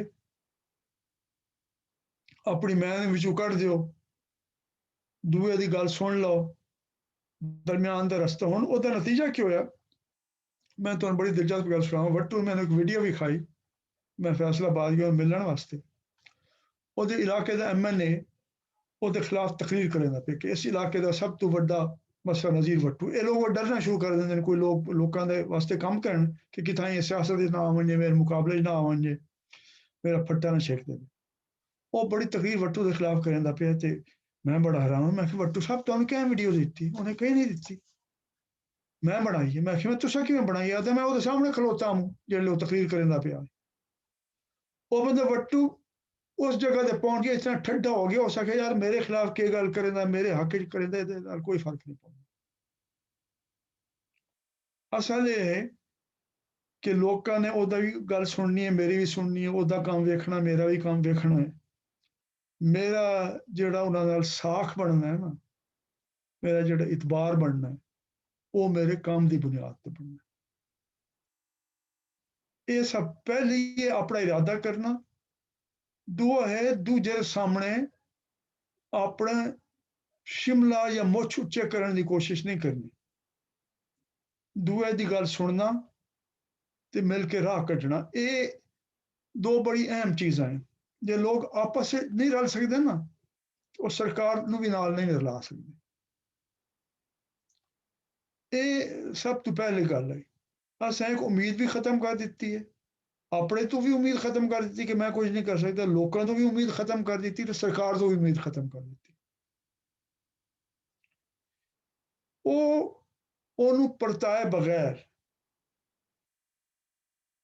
असां इस निज़ाम नूं परता नहीं सकते जे असां तब्दीली का काम करना। एक ये गल है, ਇਹਦਾ ਜਿਹੜਾ पहलू है। दूआ ਇਹਦਾ पहलू ये है कि असां समझने हैं कि काम जिहड़ा है ना वो वड्डा होना चाहिए, पूरे पाकिस्तान या पूरी दुनिया च होना चाहिए। मेरे गली महल्ले जिहड़ा काम है ना, ਉਹਦੀ कोई अहमियत कोई नहीं। ये दुई अटक है साडे ज़हन दी। पहली अटक है कुछ हो नहीं सकता, दुई अटक है कि जे कर भी लिया तो गली महल्ले के फर्क पौंदा है, मैं तो पूरा निज़ाम तब्दील करना दुनिया का। और जिन्होंने निज़ाम तब्दील किया उन्होंने सानूं नहीं पता कि उन्होंने कित्थों शुरू किया, अपनी जात तो शुरू किया, गली महल्ले शुरू किए गए। तो जे गली महल्ले ठीक नहीं होता ना काम, तो किथाई भी ठीक नहीं हो सकता। ਉਹਦੇ ਬਾਰੇ ਮੌਲਾਨਾ ਰੂਮ ਦੇ ਆਖਣਾ ਨਾ ਕਿ ਜੇ ਪਹਿਲੀ ਇੱਟ ਸਿੱਧੀ ਨਾ ਹੋਵੇ ਨਾ ਤੇ ਕੱਦ ਸਾਰੀ ਡਿੰਗੀ ਹੋਵੇ। ਤੇ ਇਹ ਤੇ ਸਵਾਲ ਸਰ ਮੈਂ ਕੀਤਾ ਸੀ ਕਿ ਉਹ ਪਹਿਲੀ ਜਿਹੜੀ ਇੱਟ ਹੈ ਕਦੋਂ ਗਲਤ ਪਈ ਹੈ, ਇਸੇ ਮੈਂ ਪੁੱਛ ਰਿਹਾ। ਨਹੀਂ, ਉਹ ਸਾਡੇ ਅੰਦਰ ਹੈ। ਤੁਸੀਂ ਮਤਲਬ ਉਹੀ ਨਾ, ਫਿਰ ਇਹਦਾ ਮਤਲਬ ਅਸੀਂ ਪੈਦਾਇਸ਼ੀ ਤੌਰ ਤੇ ਇੱਕ ਲੂਜ਼ਰਸ ਹਾਂ, ਇਹ ਤੁਸੀਂ ਨਹੀਂ, ਇਹ ਗੱਲ ਨਹੀਂ ਹੈ, ਇਹ ਗੱਲ ਨਹੀਂ। ਇਹ ਗੱਲ ਇਹ ਹੈ ਕਿ ਤੁਸਾਂ ਮੈਂ ਅਸਾਂ ਇਹਦੀ ਤਾਰੀਖ ਦਾ ਤਯਨ ਨਹੀਂ ਕਰ ਸਕਦੇ, ਲੇਕਿਨ ਮੈਨੂੰ ਪਤਾ ਹੈ ਕਿ ਲੋਕਾਂ ਨਾਲ ਬਾਰ-ਬਾਰ ਧੋਖੇ ਹੋਏ ਤੇ ਲੋਕਾਂ ਨੇ ਬਾਰ-ਬਾਰ ਆਪਣੀ ਉਮੀਦ, ਮਤਲਬ ਮੈਨੂੰ ਪਤਾ 1970 ਦੇ ਇੰਤਖਾਬਾਤ ਹੋਏ, ਮੈਂ ਕਈ ਲੋਕਾਂ ਨੂੰ ਜ਼ਾਤੀ ਤੌਰ ਤੇ ਜਾਣਦਾ, ਉਹਨਾਂ ਦੇ ਕਾਰੋਬਾਰ ਉਹਨਾਂ ਨੇ ਵੇਚ ਦਿੱਤੇ ਕਿ ਬਸ ਹੁਣ ਜਿਹੜਾ ਹੈ ਨਾ ਇਸ ਮੁਲਕ ਵਿੱਚ ਸੋਸ਼ਲਿਜ਼ਮ ਆ, ਵੈਸੇ ਸਭ ਦੇ ਮਸਲੇ ਹੱਲ ਹੋ ਗਏ ਸੀ। ਮੈਂ ਉਸ ਜ਼ਮਾਨੇ 'ਚ ਭੁੱਟੋ ਸਾਹਿਬ ਦੀ ਇੰਤਖਾਬੀ ਮੁਹਿੰਮ ਵਿੱਚ ਵੀ ਕੰਮ ਕੀਤਾ ਮੁਲਤਾਨ ਦੇ ਵਿੱਚ। ਰਕਸ਼ੇ ਵਾਲੇ ਜਿਹੜਾ ਹੈ ਨਾ ਉਹ ਪੈਸੇ ਦਿਓ, ਰਕਸ਼ੇ ਦੇ ਕਿਰਾਇਆ ਨਾ ਦਿਓ, ਤੰਬੂ ਕਨਾਤਾਂ ਵਾਲੇ, ਲਾਊਡ ਸਪੀਕਰ ਵਾਲੇ, ਕਿਸੇ ਦੇ ਸਾਹਮਣੇ ਖੋਖੇ ਦੇ ਬਣ ਕੇ ਚਾਹ ਪੀਓ ਤਾਂ ਕੋਈ ਚਾਹ ਦੇ ਪੈਸੇ ਨਾਲ ਲੈਂਦੇ, ਰੋਟੀ ਦੇ ਨਾਲ ਲੈਂਦੇ। ਲੋਕਾਂ ਨੇ ਸਭ ਉਹਨਾਂ ਨੂੰ ਹਾਈ ਕੇ ਬਸ ਹੁਣ ਹੋਵੇ ਸੀ, ਸਭ ਕੁਝ ਬਦਲ ਵੈਸੀ। ਉਸ ਤੋਂ ਬਾਅਦ ਡੀਆ ਉਹਨਾਂ ਨੂੰ ਕੁਝ ਕੋਈ ਨਹੀਂ ਬਦਲ। ਜਿਸ ਵੇਲੇ ਉਹ ਮੁਹਿੰਮ ਸ਼ੁਰੂ ਹੋਈ, ਇੰਤਖਾਬੀ ਮੁਹਿੰਮ ਪੂਰੇ ਮੁਲਕ ਵਿੱਚ, ਤਾਂ ਵੱਖਰੀ ਵੱਖਰੀ ਪਾਰਟੀਆਂ ਨੇ, ਅਵਾਮੀ ਲੀਗ ਆਈ, ਨੈਸ਼ਨਲ ਅਵਾਮੀ ਪਾਰਟੀ ਆਈ 2 ਸੂਬਿਆਂ 'ਚ, ਪੰਜਾਬ ਸਿੰਧੀ ਪੀਪਲਸ ਪਾਰਟੀ ਹੈ ਸਾਨੂੰ ਜ਼ਿਆਦਾ ਉਸ ਤੋਂ ਵਾਕਫੀਅਤ ਹੈ। ਉਹ ਮਤਲਬ ਪੀਪਲਸ ਪਾਰਟੀ ਨੇ ਜਿਹੜਾ ਇੱਕ ਨਾਰਾ ਲਾਇਆ उस जमाने ताकत का सरचश्मा अवाम है, all power to the people. उन्हें उन्होंने नारा लाया, न सिर्फ ये नारा लाया बल्कि पहली दफा लोगों को कट के लाया एक मैदान में कि तुसीं हिस्सेदार हो सियासत दे विच, अहम तुहाडे वोट ने इसनूं परता देना। लोगों को वोट ते उम्मीद पैदा की कि वोट बदल सी, सारी किस्मत ही बदल वैसी, तो लोगों ने वोट पाए भी से, उल्टा भी दिते चीज़ें जिन्होंने आखिर बुर्ज उल्टा दी। लेकिन उस तो बाद मैंने याद है कराची में जल्द मजदूरों की हड़ताल हुई, तुस आखदे हो ना कित्थे ना उम्मीदी। भुट्टो साहब ने पहली बार बयान दिता कि power of state streets will be met by the power of state. ਜਿਹੜੀ ਚੀਜ਼ ਨੂੰ ਕੱਢ ਕੇ ਸਿਆਸਤ ਨੂੰ ਡਰਾਇੰਗ ਰੂਮਾਂ ਤੋਂ ਬਾਹਰ ਲੈ ਆਣ ਗਲੀ ਮਹੱਲੇ 'ਚ, ਉਹਨੂੰ ਗਲੀ ਮਹੱਲੇ ਤੋਂ ਵਾਪਸ ਸਰਕਾਰੀ ਦਫ਼ਤਰ 'ਚ ਲੈ, ਪਾਵਰ ਆਫ ਦ ਸਟੇਟ। ਖੁਦ ਉਹਨਾਂ ਨੇ ਆਖਿਆ ਜੀ ਪਾਵਰ ਆਫ ਦ ਸਟੇਟ, ਬਾਹਰ ਦੇ ਲੋਕ ਸ਼ਿਵਾ ਕਰਦੇ ਜੀ ਸਟੇਟ ਪਾਵਰ ਹੈ, ਉਹਨਾਂ ਦੇ ਨਾਲ ਕੀ ਕੀਤਾ। ਇਹ ਇੱਕ ਦਫਾ ਨਹੀਂ ਹੋਇਆ, ਜਾਂ ਭੁੱਟੋ ਸਾਹਿਬ ਇਕੱਲੇ ਨਹੀਂ ਹਨ ਇਹਦੇ ਜ਼ਿੰਮੇਦਾਰ, ਇਹ ਬਾਰ-ਬਾਰ ਹੁੰਦਾ ਰਿਹਾ। ਲੋਕ ਤੁਹਾਡੇ ਬੜੇ ਵੱਡੇ ਦਿਲ ਵਾਲੇ ਹਨ ਤੇ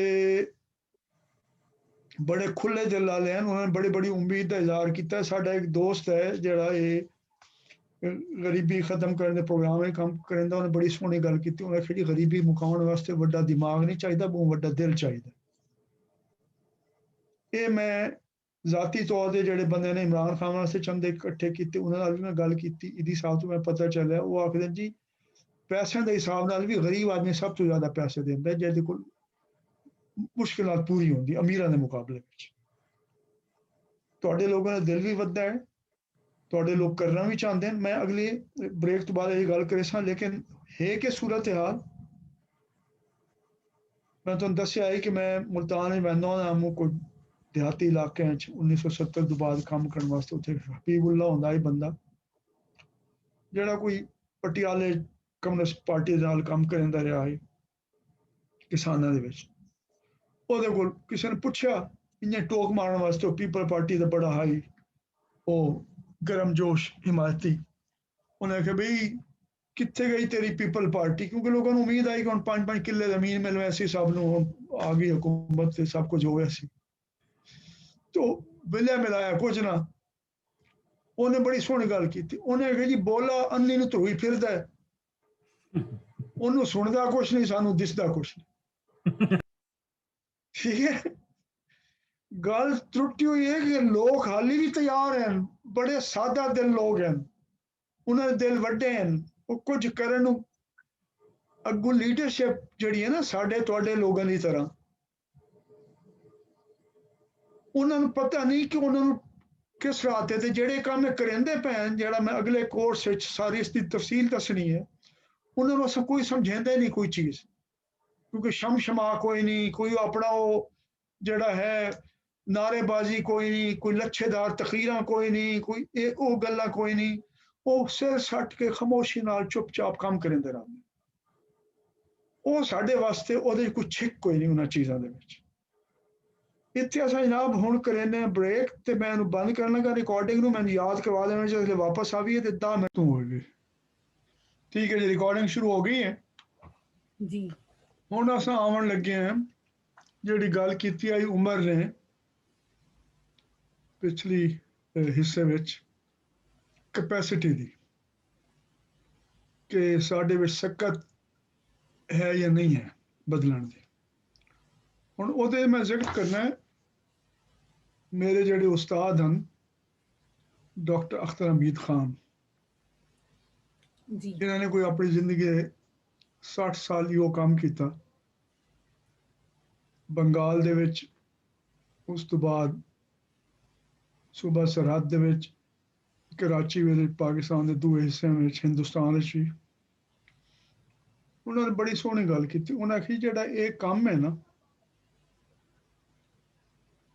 ਤਬਦੀਲੀ ਕਰਨ ਦਾ ਲੋਕਾਂ ਦੀ ਜ਼ਿੰਦਗੀ ਦੇ ਵਿੱਚ, ਤੇ ਇਹ ਜਿਹੜੇ ਨਿਜ਼ਾਮ ਬਣੇ ਉਹ ਦੇਸ਼, ਉਹਨਾਂ ਆਖੇ ਇਹਦੇ ਵਿੱਚ 4 ਕਿਸਮ ਦੀ ਅਟਕਾਂ ਹਨ ਅੰਗਰੇਜ਼ੀ ਵਿੱਚ, ਕਿ there are 4 barriers। ਪਹਿਲੀ ਨਫਸਿਆਤੀ ਅਟਕ ਹੈ, ਦੂਈ समाजी या वसेबी अटक है, 3 टेक्निकल अटक है, तो 4 माली अटक है। इस बरीकी नाल सरकारी अफसरान या सियासतदान या बहुत सारे NGOs विच काम करने वाले लोग या गैर मुल्की इमदाद ਦੇ ਇਦਾਰਿਆਂ ਵਿੱਚ ਕੰਮ ਕਰਨ ਵਾਲੇ ਲੋਕ ਉਹਨੂੰ ਇਸ ਨੂੰ ਸਮਝਣ ਦੀ ਕੋਸ਼ਿਸ਼ ਨਹੀਂ ਕਰਦੇ। ਜ਼ਿਆਦਾ ਸੋਚ ਹੁੰਦੀ ਸ਼ਾਰਟਕਟ ਲੱਭਣ ਦੀ, ਕਿ ਚਲੋ ਜੀ ਬਜਟ ਜੀ 2% ਤੋਂ 4% ਕਰ ਦਿਓ, ਉਹ ਜਿਵੇਂ ਮੈਂ ਤੁਹਾਨੂੰ ਦੱਸਿਆ ਉਹ ਬਜਟ ਖਰਚ ਹੀ ਨਹੀਂ ਹੁੰਦਾ ਪੂਰਾ, ਤੇ ਫੀਸਦ ਵਧਾਉਣ ਨਾਲ ਤੇ ਮਸਲਾ ਨਹੀਂ ਹੱਲ ਹੁੰਦਾ। ਹੁਣ ਅਟਕ ਨਫਸਿਆਤੀ ਅਟਕ ਹੈ ਸਭ ਤੋਂ ਪਹਿਲੀ ਜਿਹੜੀ ਹੈ ਕਿ ਨਾਉਮੀਦੀ ਆਪਣੇ ਆਪ ਤੋਂ ਜਾਂ ਆਪਣੇ ਨਾਲ ਦੇ ਲੋਕਾਂ ਤੋਂ। ਉਹ ਆਦੇ ਨਫਸਿਆਤੀ ਅਟਕ ਇਹ ਹੈ ਕਿ ਲੋਕ ਸਮਝਦੇ ਨੇ ਕਿ ਹਰ ਕੰਮ ਸਰਕਾਰ ਦੀ ਜ਼ਿੰਮੇਵਾਰੀ ਹੈ।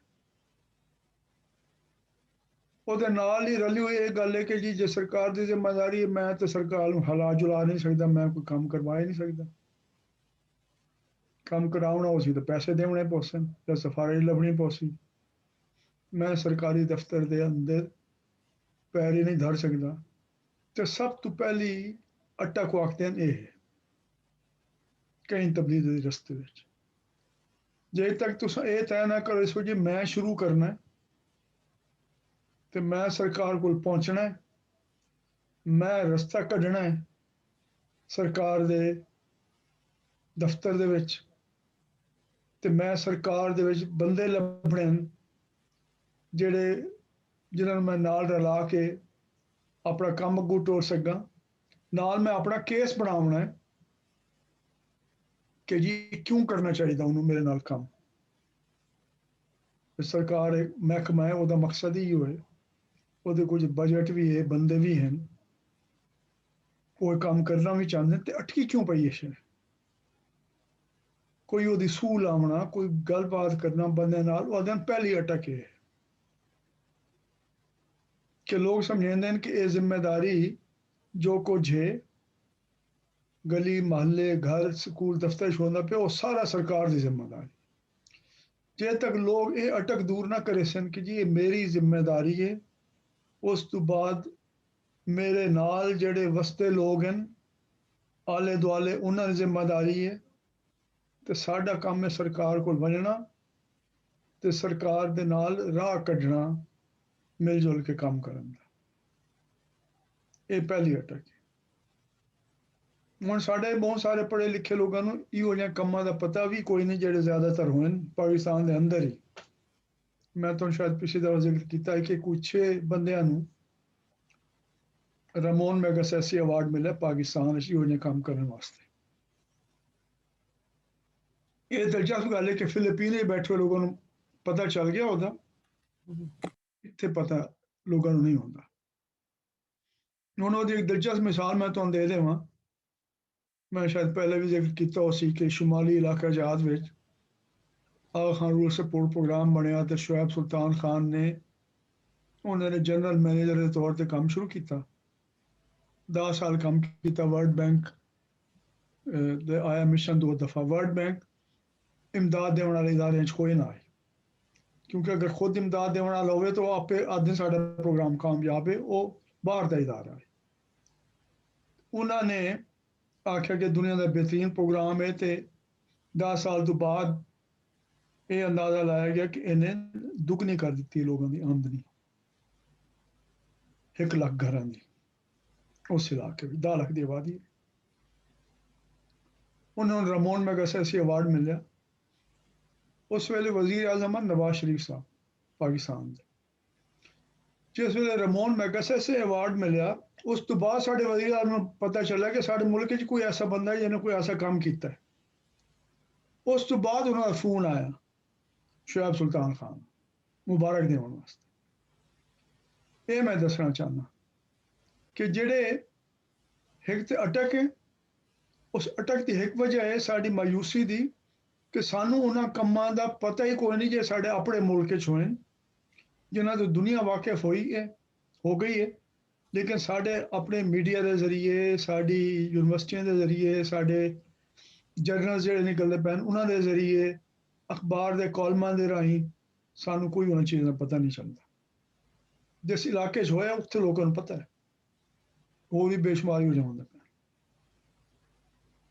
ईदी साहब का लोगों को पता है, क्योंकि पूरे मुल्क उन्होंने काम आए, उन्होंने बनाया हुआ है।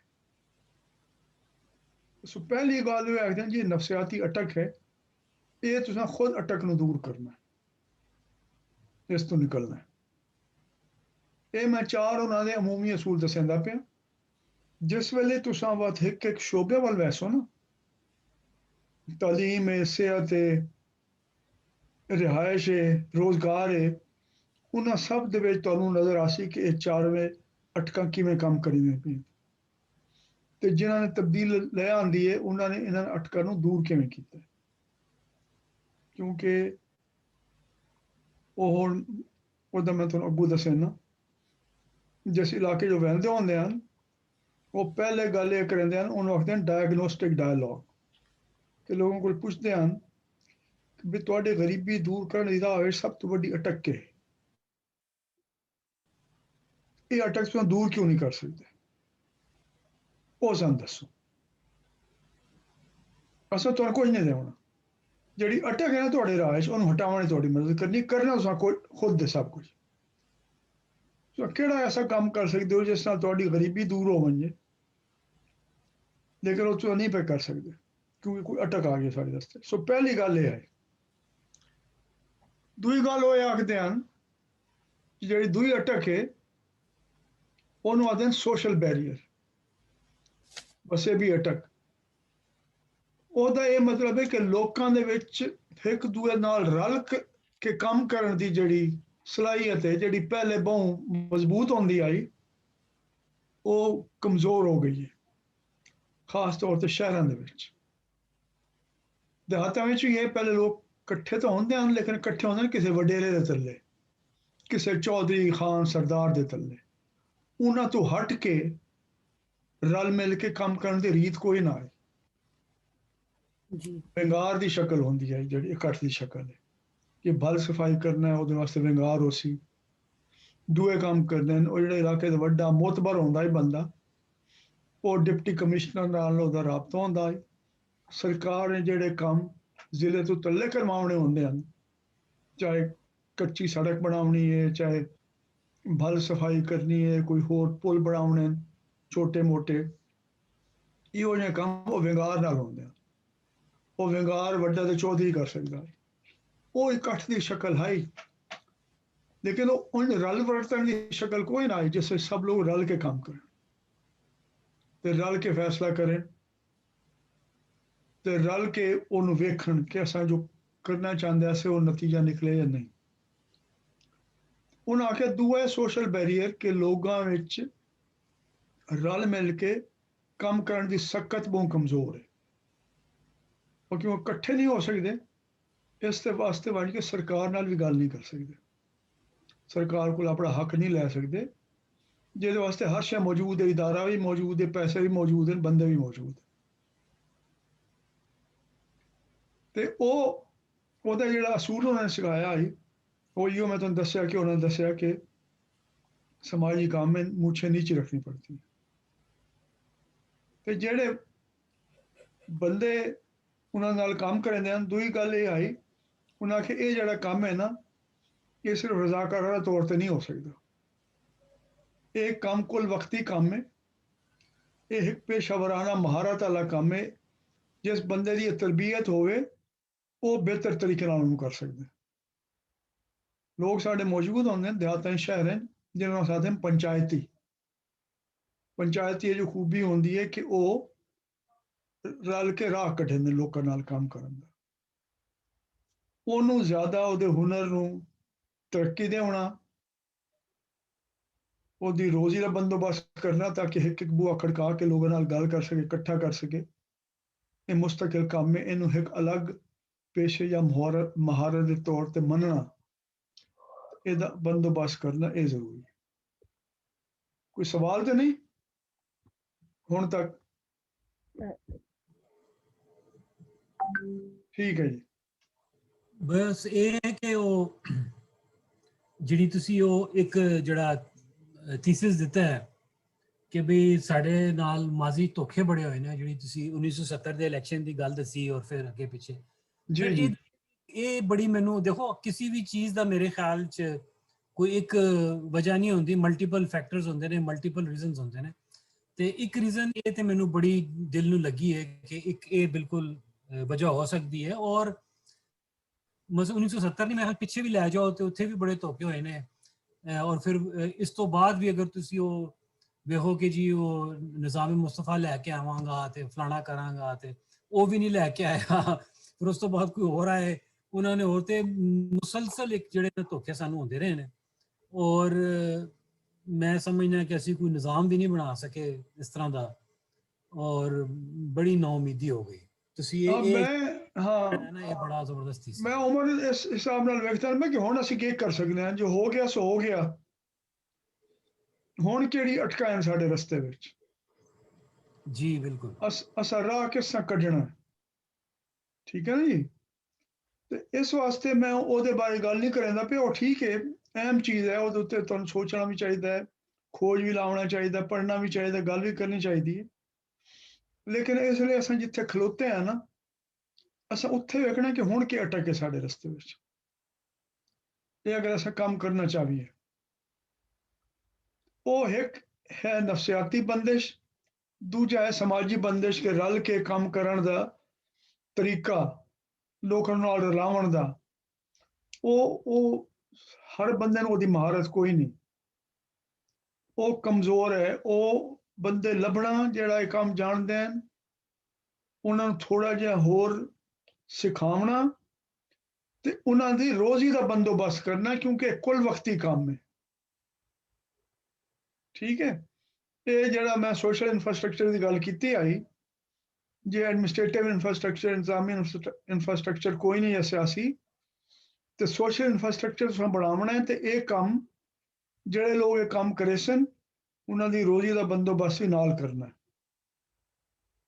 ये महारत कोई नहीं अगर मौजूद, या ऐसे लोगों से रोजी का बंदोबस्त नहीं कर सकते, तो दूई अटक दूर नहीं हो सकती।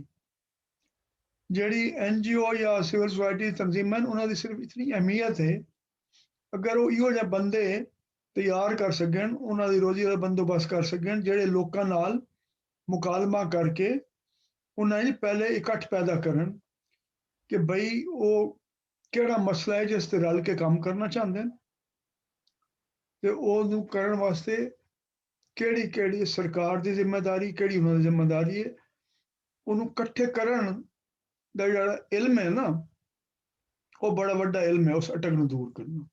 ਇਹ ਦੂਈ ਅਟਕ ਆਈ ਉਹਨਾਂ ਦੀ।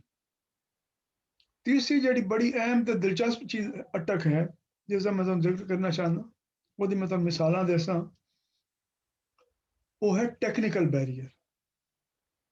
होंदा ये है कि ये जिस वेले भी किसी इलाके विच साडा सालाना मनसूबा बनता है, एनुअल प्लान जिहड़ा प्लानिंग एंड डेवलपमेंट डिवीजन है सरकारी हुकूमत विच, वो सब जिलाई ते तहसील हुकूमत नूं आता है कि अपनी डिमांड भेजो, जिहदी बुनियाद ते उन्हां दा एनुअल डेवलपमेंट प्लान बनता है, ਉਹਦੇ ਵਿੱਚ ਬਜਟ ਹੁੰਦਾ ਹੈ। ਉਹ ਬਜਟ ਵੱਧ ਸਰਕਾਰੀ ਜਿਹੜੇ ਮੁਤਲਕਾ ਮਹਿਕਮੇ ਹੁੰਦੇ ਉਹਨਾਂ ਕੋਲ ਬਹਿੰਦਾ ਹੈ, ਉਹ ਵੱਧ ਕੰਮ ਸ਼ੁਰੂ ਕਰਨ ਨੇ। ਉਹ ਦੋ ਤਰ੍ਹਾਂ ਦੇ ਕੰਮ ਹਨ ਜਿਹਨਾਂ ਲੋਕਾਂ ਨਾਲ ਤਾਲੁਕ ਹੈ। ਇੱਕ ਇਨਫਰਾਸਟ੍ਰਕਚਰ ਬਣਾਉਣਾ, ਦੂਜਾ ਇਨਫਰਾਸਟ੍ਰਕਚਰ ਬਣ ਗਿਆ ਤੇ ਸਰਵਿਸਿਜ਼ ਦੇਣਾ ਲੋਕਾਂ ਨੂੰ।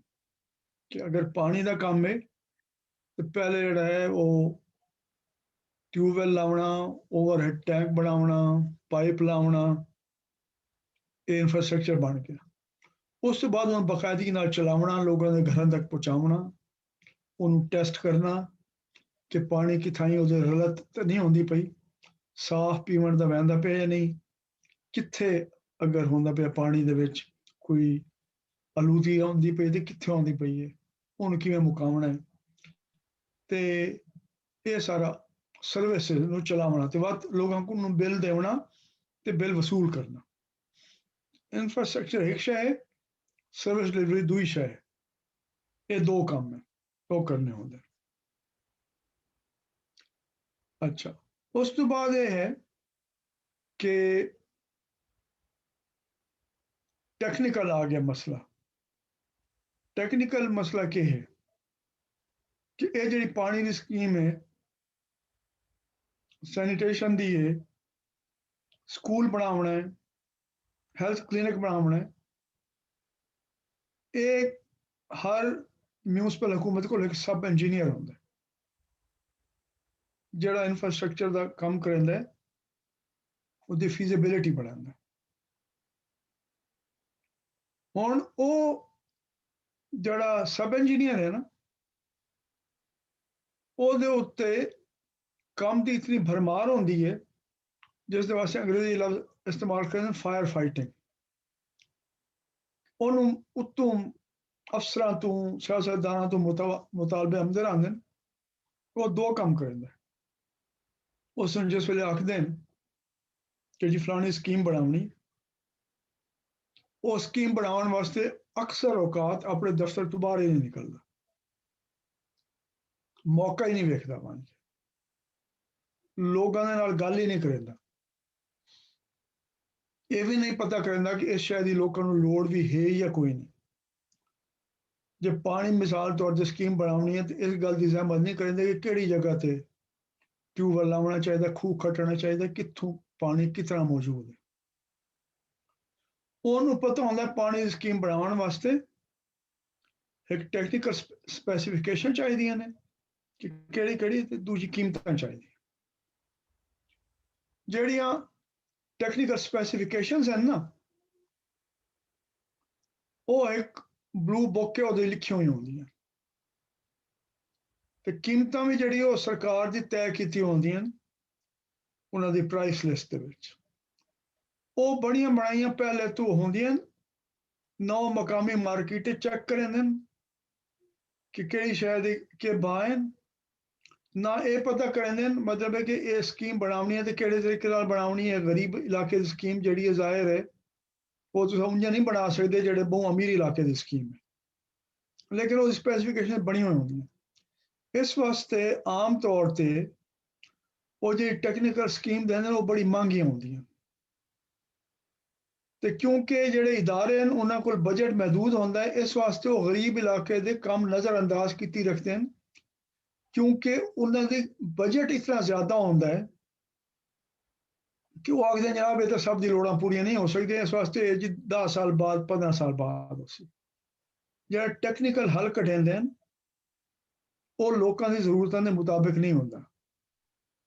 ਨਾਲ ਇਹ ਵੀ ਨਹੀਂ ਪਤਾ ਕਰਦੇ ਕਿ ਕਿਹੜਾ ਕੰਮ ਲੋਕ ਖੁਦ ਕਰ ਸਕਦੇ ਹਨ, ਕਿਹੜੇ ਕੰਮ ਵਾਸਤੇ ਠੇਕੇਦਾਰ ਦੀ ਜ਼ਰੂਰਤ ਹੈ, ਲੇਕਿਨ ਕਿਹੜਾ ਬਗੈਰ ਠੇਕੇਦਾਰ ਦੇ ਹੋ ਸਕਦਾ ਹੈ ਤੇ ਕਿਹੜਾ ਸਰਕਾਰ ਦੇ ਕੰਮ ਕਰਨ ਨਾਲ। अगर उन्होंने चीज़ों को रखा वजे तो तकरीबन अक्सर जगह दे वेखे कि 7वां हिस्सा जिहड़ा ना बजट ਉਹਦੇ ਵਿੱਚ ਉਹ कम हो सकता।